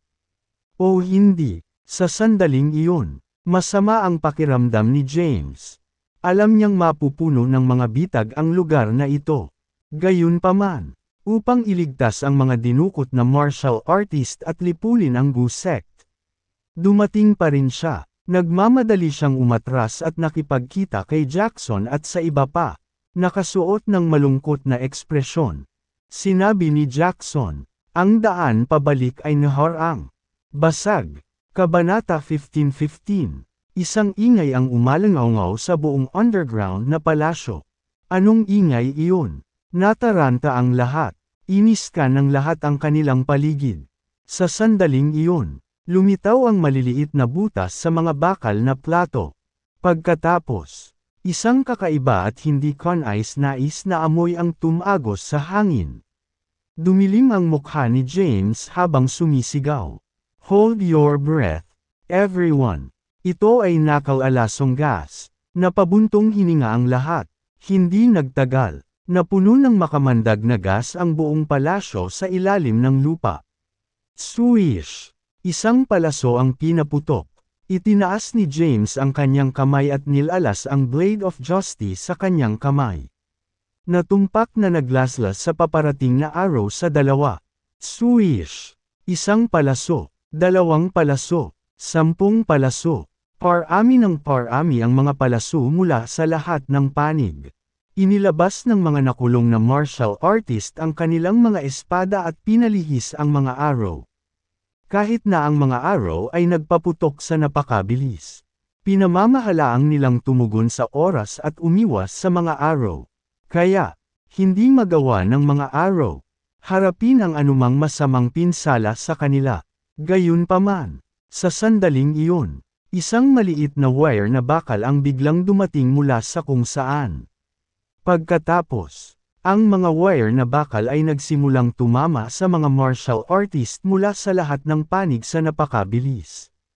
Hindi makaiwas sa oras, naputol ang braso ng isang martial artist. Damn it! Nagmura si James. Pagkatapos, itinaas niya ang Blade of Justice at ginawa ang 13 langit na espada sa kanilang pagiging perpekto. 13 alon ng sword energy ang hiniwa sa mga wire na bakal. Gayunpaman, ang mga wire na bakal ay tila gawa sa sobrang solidong material. Kahit ang sword energy ng 13 heavenly swords ni James ay hindi nakikita sa kanila. Sa loob lamang ng maikling panahon, ang mga sinaunang martial artist na kasama ni James ay nagsimulang magdusa ng malaking casualty. Sa isang silid sa palasyo sa ilalim ng lupa, nang makita ang desperado na kalagayan ni James at ng iba pa. Humagalpak ng tawa si Luke Jan. Si Ezekiel na nasa tabi niya ay hinaplos ang kanyang balbas at nakangiting sinabi. Ang Thousand Machinery Formation ay patuloy na nagbabago at hindi mahuhulaan. Ito ay simula pa lamang. Kung hindi pa rin nila kayang unawain ang sekreto ng Porma Sion, sila ay makulong sa loob hanggang sa mamatay sila sa pagod. Kasabay nito, ipinagpatuloy ni James ang pag-iwas sa mga pag-atake. Dahil kailangan niyang maging alerto para sa anumang paparating na mga arrow projectiles habang nag-iingat upang maiwasan ang mga wire na bakal na lilito ng wala saan. Siya ay nasa isang medyo kompromiso na posisyon. Swish! Pinahinti mo ako, James! Tumingin si Luke Jan kay James at sa mga martial artist ng sinaunang martial world na may pilyong ngisi sa mukha. Nakakahiya na patayin ka. Gayunpaman, dahil pinilit mong pahirapan ang buhay ko, wala na akong magagawa kundi paalisin ka. Huhulihin mo na kita at aakitin ang iba dito. Pagkatapos kitang patayin, ituturo ko ang kamandag ng gu sa iyong katawan at kontrolin ka. Luke Jan, dumilim ang mukha ni James. At malamig na sinabi niya, hindi ka aalis sa lugar na ito ng buhay. Hawak ang Blade of Justice sa kanyang kamay. Marahas niyang sinugod si Luke Jan. Samantala, nagmamadaling umatras si Luke Jan. Pagdating ni James sa kinaroroonan ni Luke Jan ay wala na siya ng bakas. Nang hahabulin pa lang niya, hindi pangkaraniwang pagbabago ang nangyari sa paligid. Ito ay isang palasyo sa ilalim ng lupa sa paligid ng 1,000 metro kwadrado ang lugar. Biglang lumitaw ang mga bakal na plato mula sa nakapalibot na mga dingding. Boom! Nang si James ay natulala sa mga pagbabago. Isang malakas na ingay ang umalangaw sa buong palasyo sa ilalim ng lupa. Lumingon si James at napagtanto na ang daanan sa unahan ay nakaharang ng pader na bato. O hindi, sa sandaling iyon, masama ang pakiramdam ni James. Alam niyang mapupuno ng mga bitag ang lugar na ito. Gayunpaman, upang iligtas ang mga dinukot na martial artist at lipulin ang Gu sect. Dumating pa rin siya, nagmamadali siyang umatras at nakipagkita kay Jackson at sa iba pa. Nakasuot ng malungkot na ekspresyon. Sinabi ni Jackson, ang daan pabalik ay naharang. Basag. Isang ingay ang umalangaw sa buong underground na palasyo. Anong ingay iyon? Nataranta ang lahat. Inis ka ng lahat ang kanilang paligid. Sa sandaling iyon, lumitaw ang maliliit na butas sa mga bakal na plato. Pagkatapos, isang kakaiba at hindi kanais-nais na amoy ang tumagos sa hangin. Dumilim ang mukha ni James habang sumisigaw. Hold your breath, everyone. Ito ay nakalalasong gas. Napabuntong hininga ang lahat. Hindi nagtagal, napuno ng makamandag na gas ang buong palasyo sa ilalim ng lupa. Swish! Isang palaso ang pinaputok. Itinaas ni James ang kanyang kamay at nilaslas ang Blade of Justice sa kanyang kamay. Natumpak na naglaslas sa paparating na arrow sa dalawa. Swish! Isang palaso, 2 palaso, 10 palaso. Parami ng parami ang mga palaso mula sa lahat ng panig. Inilabas ng mga nakulong na martial artist ang kanilang mga espada at pinalihis ang mga arrow. Kahit na ang mga arrow ay nagpaputok sa napakabilis. Pinamamahalaang nilang tumugon sa oras at umiwas sa mga arrow. Kaya, ang mga arrow ay hindi makayanan ang anumang epektibong pinsala sa kanila. Gayunpaman, sa sandaling iyon, isang maliit na wire na bakal ang biglang dumating mula sa kung saan.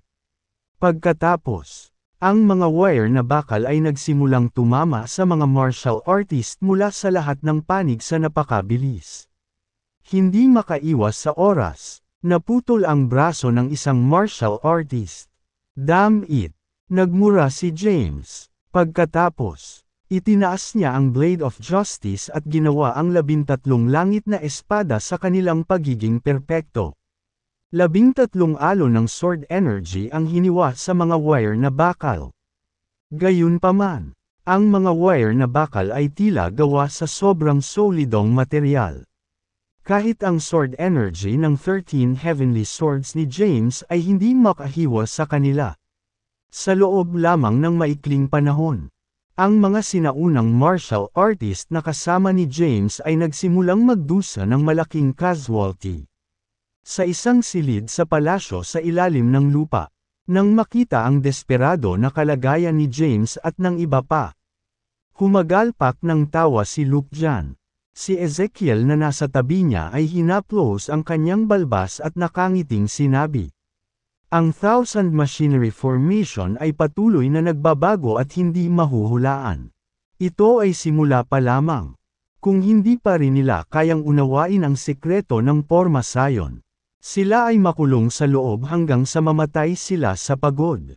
Kasabay nito, ipinagpatuloy ni James ang pag-iwas sa mga pag-atake.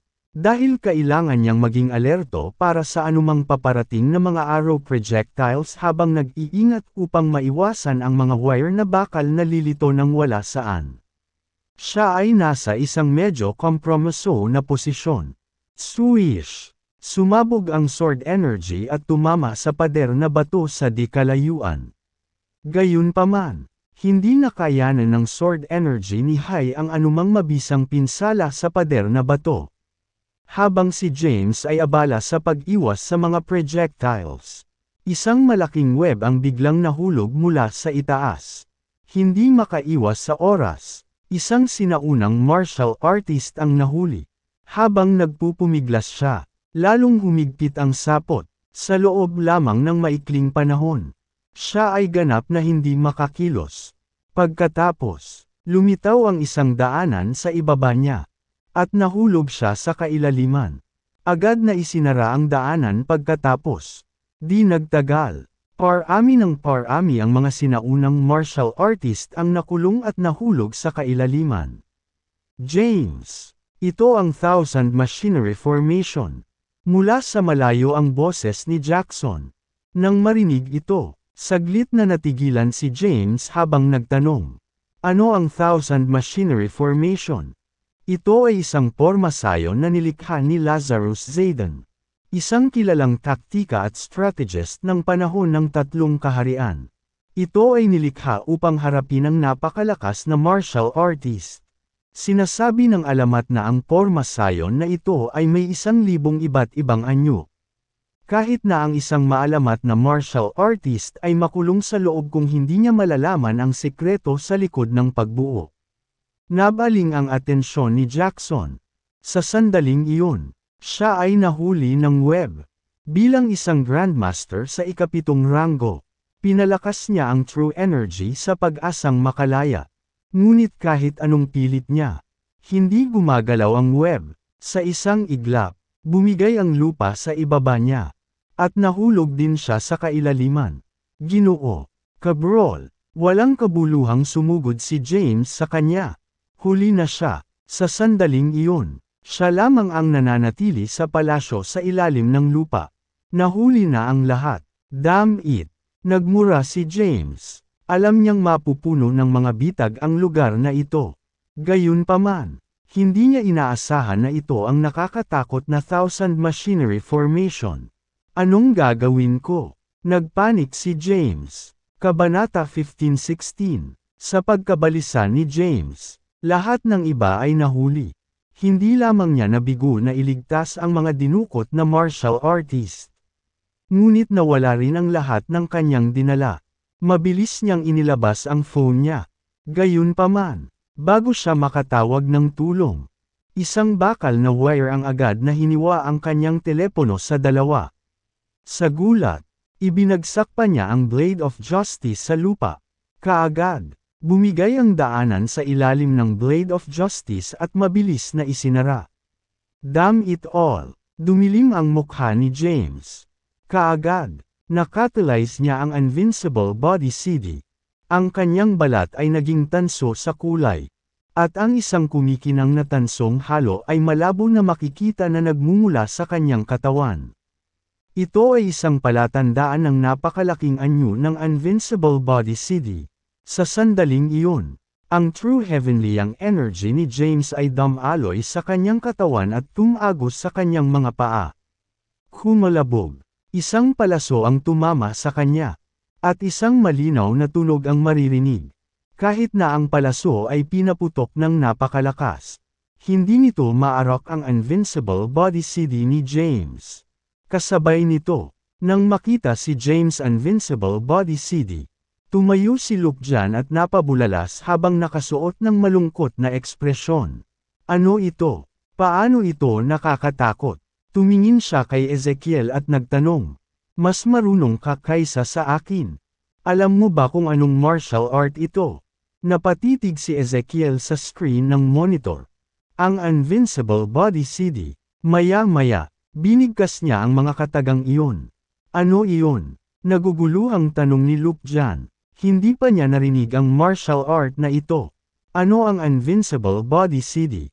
Ano ang mga pinagmulan nito? Ito ay isang mahabang kwento, huminga ng malalim. Sinabi ni Ezekiel, nakita ko ito sa mga talaan ng sinaunang teksto ng aking pamilya. Ito ay isang martial art mula sa 1,000 taon na ang nakalilipas.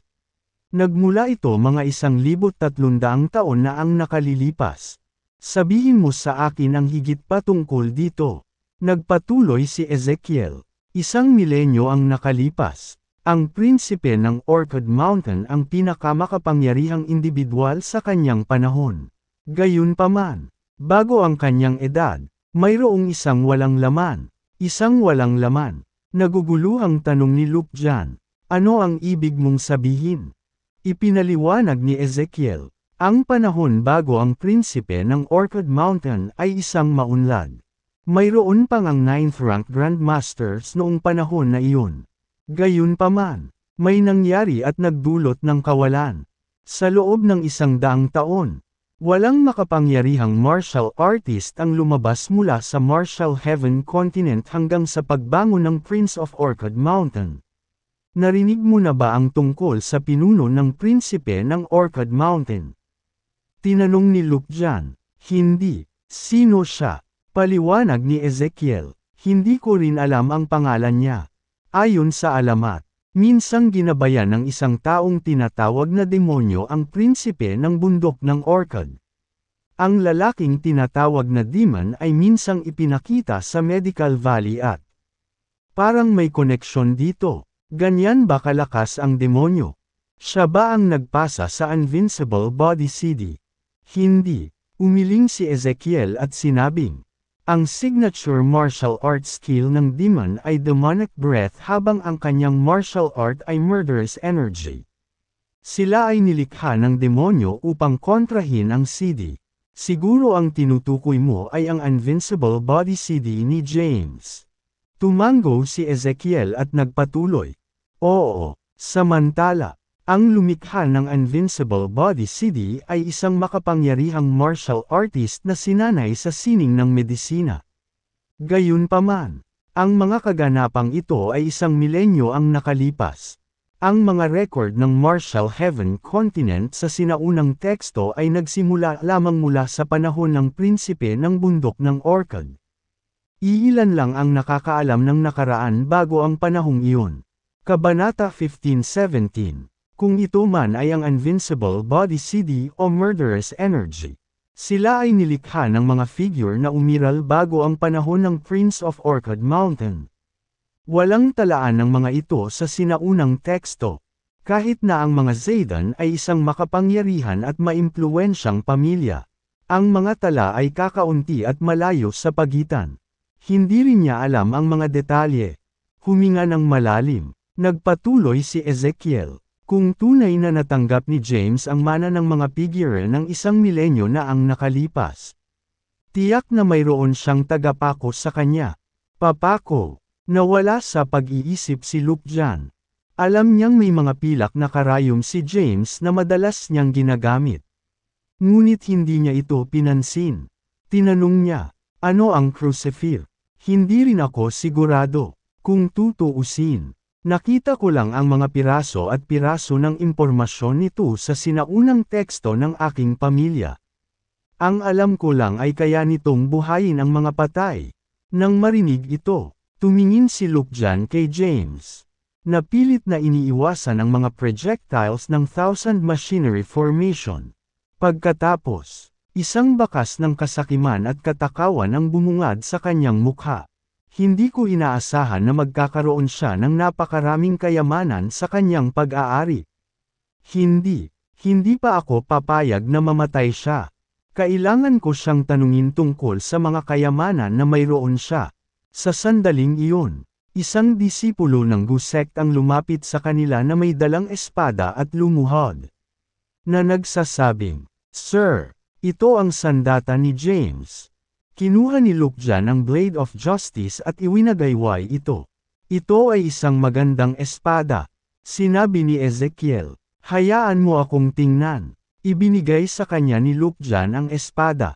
Sa pagyusisa sa Blade of Justice, isang matingkad na ngiti ang sumili sa mukha ni Ezekiel. At sinabi niya, ito ang primordial sword na ginawa ni King Quavon. Primordial sword, makapangyarihan ba? Tanong ni Luke Jan. Siyempre, ipinaliwanag ni Ezekiel. Ang espadang ito ay huwad gamit ang Asinium steel at nagtataglay ng hindi kapani-paniwalang kapangyarihan. Sa sinaunang teksto ng aking pamilya, sinasabing ang espadang ito ay kasama ng unang sword art. Kapag naintindihan mo na ang first sword art, ang tunay na kapangyarihan ng primordial sword ay ilalabas. Halimbawa, madali mong matatalo ang isang 9th rank Grandmaster gamit ang espadang ito bilang isang 8th rank Grandmaster. Nang marinig ito, lumiwanag ang mukha ni Luke Jan.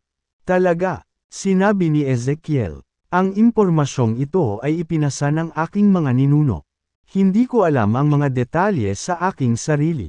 Kung ganoon, nasaan ang first sword art? Nawala ang unang sword art kasabay ng pagkamatay ni King Quavon. Kung hindi ako nagkakamali, dapat ay nasa loob ng mausoleum ni King Quavon. Nang marinig ito, isang ideya ang lumitaw sa isip ni Luke Jan. Pinlano niyang magtungo sa mausoleum ni King Quavon at hanapin ang first sword art pagkatapos malutas ang bagay na ito. Pagkatapos, nagsimulang pag-usapan ng dalawa ang kasaysayan ng 1 milenyo ang nakalipas. Samantala, si James ay nakulong sa Thousand Machinery Formation. Ang mga bitag ay sadyang napakarami. Kahit na pansamantalang hindi nasaktan si James dahil sa Invincible Body CD. Siya ay nasa isang mahirap na lugar. Kung hindi dahil sa Invincible Body CD, hindi siya makakaligtas ng ganito katagal. Sa sandaling iyon, ang mga wire na bakal ay sumailalim sa kanilang mga pagbabago. Nagsimula silang tumawid at bumalandra at lumikha ng bakal na sapot. Dahil ilang sentimetro lang ang pagitan, hindi nakaiwas si James sa pag-atake. Napaatras sa isang sulok. Nakatalyze niya ang True Energy at Humampas. Ang Majestic True Heavenly Energy ay tumama sa bakal na web. Gayunpaman, walang lumabas mula rito, kahit na si James' True Energy ay napakalakas. Hindi nito kayang sirain ang bakal. Humawak si James ng bakal na alambre sa desperasyon. Gayunpaman, ang kanyang kamay ay agad na tinusok. Kahit anong pilit niyang hilain ang web, hindi ito natinag. Siya ay unti-unting nakakulong sa isang maliit na limitadong espasyo. Sa huli, siya ay nakulong. Nang makita ito, isinagawa niya ang Invincible Body CD sa buong lawak nito upang pigilan ang bakal na web mula sa pag-trap sa kanya sa lugar. Kabanata 15:18. Napaatras si James sa isang sulok ng bakal. Habang dahan-daang humihina ang web, natagpuan niya ang kanyang sarili na nakakulong sa isang espasyo na dahan-daang lumiliit sa laki. Nakatulize ni James ang true energy at hinampas ang web.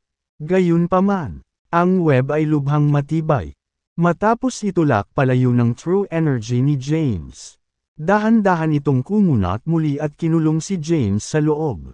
Kahit na si James ay may Invincible Body CD, ang bronze halo sa ibabaw ng kanyang balat ay nagpapakita na ng mga bitik. Nakadikit na ngayon ang bakal na wire sa kanyang katawan. Isang ugat ang lumabas sa kanyang leeg. At ginampanan niya ang Invincible Body CD sa lahat ng bagay.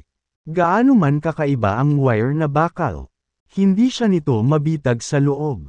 Sampain ka, dumaing si James. At ang kapangyarihan ay sumabog mula sa loob ng kanyang katawan. Nabasag agad ang web. Ang eksenang ito ay nakuha ng surveillance camera. Nang makita ito, sinabi ni Ezekiel na papuri. Hindi masama, gaya ng inaasahan sa Invincible Body CD. Nagawa nitong basagin ang aking 1,000 machinery web. Gayunpaman, ito ay simula lamang. I'm curious to see kung gaano pa siya katagal. Sa wakas ay maaaring magkaroon ng maikling pahinga si James matapos mabasa ang 1,000 machinery web.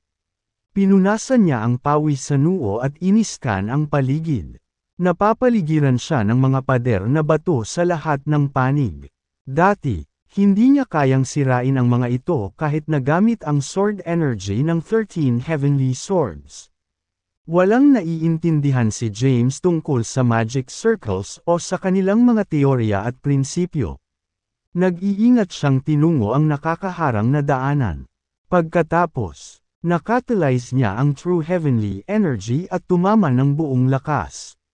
Boom! Isang malakas na puwersa ang tumama sa pader. Sa sandaling iyon, yumunig ang lupa. Gayunpaman, ang pader ay hindi nasaktan. Damn it! Ano bang gawa ng pader na ito? Bakit hindi ko kayang sirain kahit anong pilit ko? Naging balisa si James. Bukod sa kanya, lahat ng iba ay nahuli. Kinailangan niyang hanapin ang labasan sa lalong madaling panahon at iligtas silang lahat. Kung hindi, maaaring nasa panganib ang kanilang buhay. Nandito siya para iligtas ang mga dinukot na martial artist. Kahit na hindi niya maisakatuparan ang kanyang layunin, dapat niyang iuwi ng ligtas ang mga dinala niya. Habang nag-iisip kung paano siya makakatakas, hindi malinaw na naririnig niya ang tunog ng mga cogwheel na paparating mula sa kung saan. Pagkatapos, bumukas ang bakal na pinto sa kanyang harapan, at pumasok ang mga figurang bato na armado ng mga espada. Samantala, sa kabilang kwarto, nakangiting sinabi ni Ezekiel, ang mga larawang bato na ito ay espesyal na nilikha upang talunin ang mga makapangyarihang martial artist. Tiningnan ni Lukjan ang pinakawalong figure ng bato sa pamamagitan ng screen ng monitor. Nagtaka siya, paano gumalaw ang mga larawang bato na ito? Tila naramdaman ang pagkalito sa isip ni Lukjan. Sabi ni Ezekiel habang nakangiti. Nalikha sila sa pamamagitan ng kombinasyon ng sinaunang engineering at mataas na teknolohiya. Sa asensya, sila ay mga robot. Gayunpaman, ang mga ito sa panimula ay naiiba sa maraming bagay. Umupo ka lang at manood ng palabas. Ma'am, tumango si Lukjan, habang ang mga figure ng bato ay sinisingil kay James. Ang lupa ay tila nanginginig. Nang makita ito, walang kamalay-malay na napaatras si James. Gayunpaman, nang hindi sinasadyang makapasok siya sa palasyo sa ilalim ng lupa, muling na-activate ang magic circle, at hindi mabilang na mga arrow ang nagpaputok sa kanya. Nakatulize ni James ang Invincible Body CD at pinalihis ang mga arrow. Sa sandaling iyon, ang 18 figure ng bato ay sumugod sa kanya. Gusto ni James na samantalahin ang pagkakataon at lumabas sa bakal na pinto. Gayunpaman, halos kaagad, ang pintong bakal ay sumara. Isang batong figure ang dumating na umiindayog kasama ang batong espada nito. Walang takot, itinaas ni James ang kanyang kamay at hinarang ang pag-atake. Sa sandaling iyon, nakaramdam siya ng nakakatakot na pressure. Nang hindi makatiis, nagmamadali siyang umatras at umiwas sa pag-atake. Sabay hampas ng palad niya sa figurang bato. Ang figure ng bato ay sumure-sure paatros. Gayunpaman, hindi nasaktan ang katawan nito. Kabanata 15:19, natigilan si James. Bilang isang 8th rank Grandmaster, isang suntok mula sa kanyang kamao ay mapapatag kahit isang bundok. Ngayon, gayunpaman, ang figure ng bato ay ganap na hindi nasaktan. Ano ang ginawa ng mga larawang bato? Habang siya ay nawala sa pagmumuni-muni, ang iba pang mga figure ng bato ay naglunsad ng kanilang mga pag-atake. Ang kanilang pagpoposisyon ay ayon sa kanila na salakayin si James mula sa lahat ng panig. Kahit na ginamit ni James ang lahat ng kanyang lakas para salubungin sila sa labanan, maaari lamang niyang itulak sila palayo at hindi sila sirain. Damn it! Habang siya ay nalilito, ang kanyang likod ay tinamaan ng espadang bato. Kahit na ang Invincible Body na si CD ay nagtatanggol sa kanyang katawan. Naramdaman niya ang bigat ng isang bundok na dumudurog sa kanyang likod. Sa sandaling iyon, umikot ang blood energy sa loob ng kanyang katawan. F*** lahat ng ito. Nagmura si James at mabilis na umiwas sa atake. Samantala, nang masaksihan ang eksenang ito mula sa screen ng monitor, humagalpak ng tawa si Luke Jan. Ang iyong 1000 machinery formation ay talagang kakilakilabot. Siyempre, nakakunot ang noo ni Ezekiel.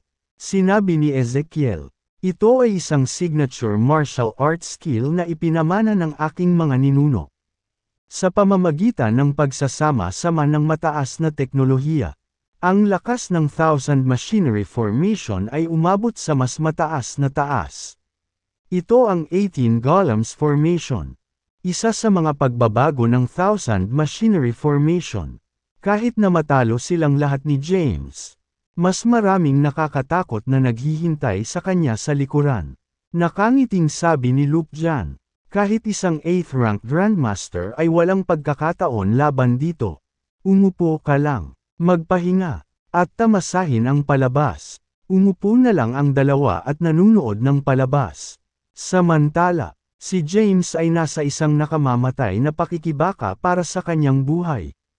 Kung wala ang Blade of Justice, hindi niya magagawa ang 13 Heavenly Swords. Tanging ang Blithe Feast of Abomination na lang ang natira. Gayunpaman, dahil hindi siya nakakuha ng mahusay na pananaw sa Blithe Feast of Abomination, natutunan niya ang unang dalawang kamao. Boom! Ang powerful true energy ay tumama sa isang bato, na agad na pinalipad at nabasag sa dingding. Pagkatapos, bumagsak ito sa lupa. Gayunpaman, nanatiling buo ang katawan. Paimpol itong tumayo at muling sumugod kay James. Malungkot ang ekspresyon ni James. Bagamat alam niya na ang lugar na ito ay puno ng mga bitag. Lubos niyang minamaliit si Luke Jan. Sa sandaling iyon, isang bakal na wire ang nahulog mula sa kanyang manggas. Ito ay crucifier. Hawak ang bakal na alambre sa kanyang kamay. Mabilis siyang sumulpot sa likod ng isang figurang bato at ipinulupot ang alambre sa leeg nito. Tapos, hinayla niya ng sobrang lakas. Ang figure ng bato, na hindi mababasag ng true energy, ay agad na naputol ang ulo ng bakal na wire ng crucifier. Pagkatapos lamang maputol ang ulo ng figurang bato, si James ay nakapasok sa loob ng makinarya. Marami siyang nakikitang integrated circuit at kahit ilang circuit board. Sa palagay ko ang crucifer lang ang hinding-hindi ako mabibigo. Isang ngisi ang sumilay sa kanyang mukha. Tapos, hinampas niya. Wala pang isang minuto. Lahat ng 18 bato ay nabasag sa maliliit na piraso sa lupa. Nang makita ito, nagalit si Ezekiel. Umungol siya. Be********* ka. Mga batong figure ito na matagal kong ginawa. Nang nakahinga ng maluwag si James, muling nagbago ang Thousand Machinery Formation. Muli niyang narinig ang tunog ng mga cogwheels. Bago pa man siya makapag-react ay biglang may lumabas na salamin sa dingding na bato. Sa isang iglap, napuno ng mga hilera ng salamin ang batong dingding. Pagkatapos, lumitaw ang isang sinag ng liwanag sa bato. Sa hitsura nito, ang salamin ay nagsimulang sumasalamin sa liwanag, na nagpapaliwanag sa buong palasyo sa ilalim ng lupa. Nabulag ng liwanag. Agad na napapikit si James. Ganun pa man, ramdam na ramdam niya ang matinding liwanag ng liwanag. Boss! Nang ipikit niya ang kanyang mga mata ay may narinig siyang ingay mula sa kanyang paligid. Ang tunog ay gamulo sa kanyang pandinig. Sinubukan niyang buksan ang kanyang mga mata upang magkaroon ng magaspang na pag-unawa sa sitwasyon. Gayunpaman, ang malupit na liwanag ng liwanag ay halos mabulag siya. Pagkatapos, isang sibat ang tumama sa kanyang likod mula sa kung saan. Kahit nakasama ang Invincible Body CD, napaatras siya ng maipit ng nakakatakot na puwersa. Kabanata 15:20, sa ilalim ng malupit na liwanag ng ningning. Hindi maimulat ni James ang kanyang mga mata. Samantala, ang ingay na nagmumula sa kanyang paligid ay nakakaapekto sa kanyang konsentrasyon. Sa sandaling iyon, hindi niya makita ang sitwasyon sa paligid. Pagkatapos, isang sibat ang tumama sa kanyang likod. Habang ang sibat ay inilunsad na may malaking kapangyarihan. Medyo naapektuhan pa rin siya kahit na hindi siya nasugatan. Nang makita ito, biglang tumayo si Luke Jan. Ano ang sinusubukan mong gawin? Tanong ni Ezekiel. Nagdilim ang mukha ni Luke Jan. Masyadong malakas si James. Ako mismo ang pupunta doon at tatapusin siya. Kung hindi, maaaring mangyari na hindi inaasahan. Alam ni Luke Jan na ito ang perpektong pagkakataon para mapili si James. Sa sandaling sinira muli ni James ang pormasayon. Ang mga bagay ay mabilis na magiging magulo. Pagkasabi niya noon ay tumalikod na siya para umalis.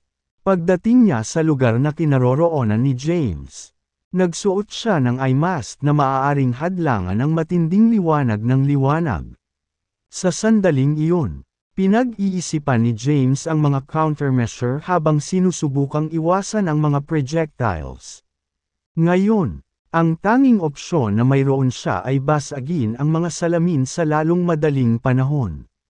Habang nasa isip ang ideyang iyon, mabilis siyang sumugod patungo sa pader na bato. Nang akmang susugod na siya papunta sa pader na bato, nakaramdam siya ng mapanganib na aura at nagmamadaling umiwas sa oras. Pagkatapos, isang espada ang dumapo sa lugar na kinaroroonan niya. Dali-dali niyang binuksan at ipinikit ang kanyang mga mata. Sa sandaling iyon, nasulyapan niya si Luke Jan na nakasuot ng eye mask. Samantala, ang espadang hawak ni Luke Jan sa kanyang kamay ay ang Blade of Justice. Maganda ang reflexes mo. Tumawa si Luke Jan. Umalangaw-ngaw ang kanyang tawa sa buong palasyo sa ilalim ng lupa. Sa anumang paraan, ang isang hindi kilalang aparato na sinadya upang mapahusay ang volume ng isang tao ay dapat na nakatanim sa paligid. Kahit na halos hindi marinig ang tunog ay magkakaroon ng malaking epekto kay James. Kaya, ang tinig ni Luke Jan ay tumama sa kanya na parang dagandong ng kulog. At nagsimula siyang damyugo mula sa kanyang tainga. Puputusin kita, Luke Jan. Naikuyong ni James ang kanyang mga kamao at hinampas. Gayunpaman, paano niya sasampalin si Luke Jan sa sitwasyong kinalalagyan niya? Pumunta si Luke Jan sa likod ni James sa isang kisap mata at hinampas ng kanyang espada. Ramdam ni James ang pagtakbo ng espada. Gayunpaman, huli na ang lahat. Tinusok ng Blade of Justice ang kanyang katawan. Kahit na hindi siya nasaktan, ang malakas na puwersa ay nagpakulo sa kanyang enerhiya ng dugo. At samuka siya ng isang subo ng dugo. Shure na paatros. Nontog siya sa batong pader. Sumili ang ngiti sa mukha ni James. Pagkatapos, itinaas niya ang kanyang braso at hinampas ang salamin gamit ang kanyang kamao. Basag. Nabasag ang salamin. Nakatulize ni James ang true energy at tumakbo ng buong bilis sa unahan. Iniiwasan ang mga pag-atake ni Luke Jan habang hinahampas ang mga salamin. Damn it! Nagmura si Luke Jan habang hinahabol si James.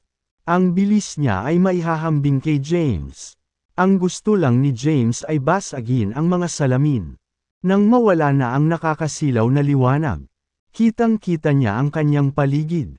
Pagkatapos ng napakahabang panahon ng matinding labanan, ang kanyang true energy ay naubos ng husto, at ang kanyang mga galaw ay nagiging mapurol. Itinaas ni Luke Jan ang kanyang espada.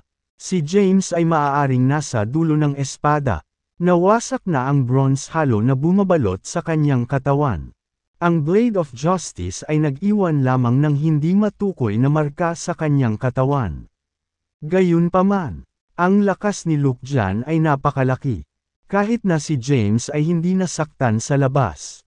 Nasugatan siya sa loob. Sa oras na natapos ni James na basagin ang mga salamin, siya ay nagdusa ng matinding pinsala sa loob.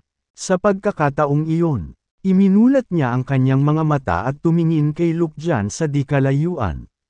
Pinunasan ang bakas ng dugo sa kanyang labi. Nagdilim ang kanyang ekspresyon. Luke Jan, ito na ang katapusan mo. Sa isang kisap mata, humarap siya kay Luke Jan at hinampas siya sa dibdib. Agad na pinalipad si Luke Jan.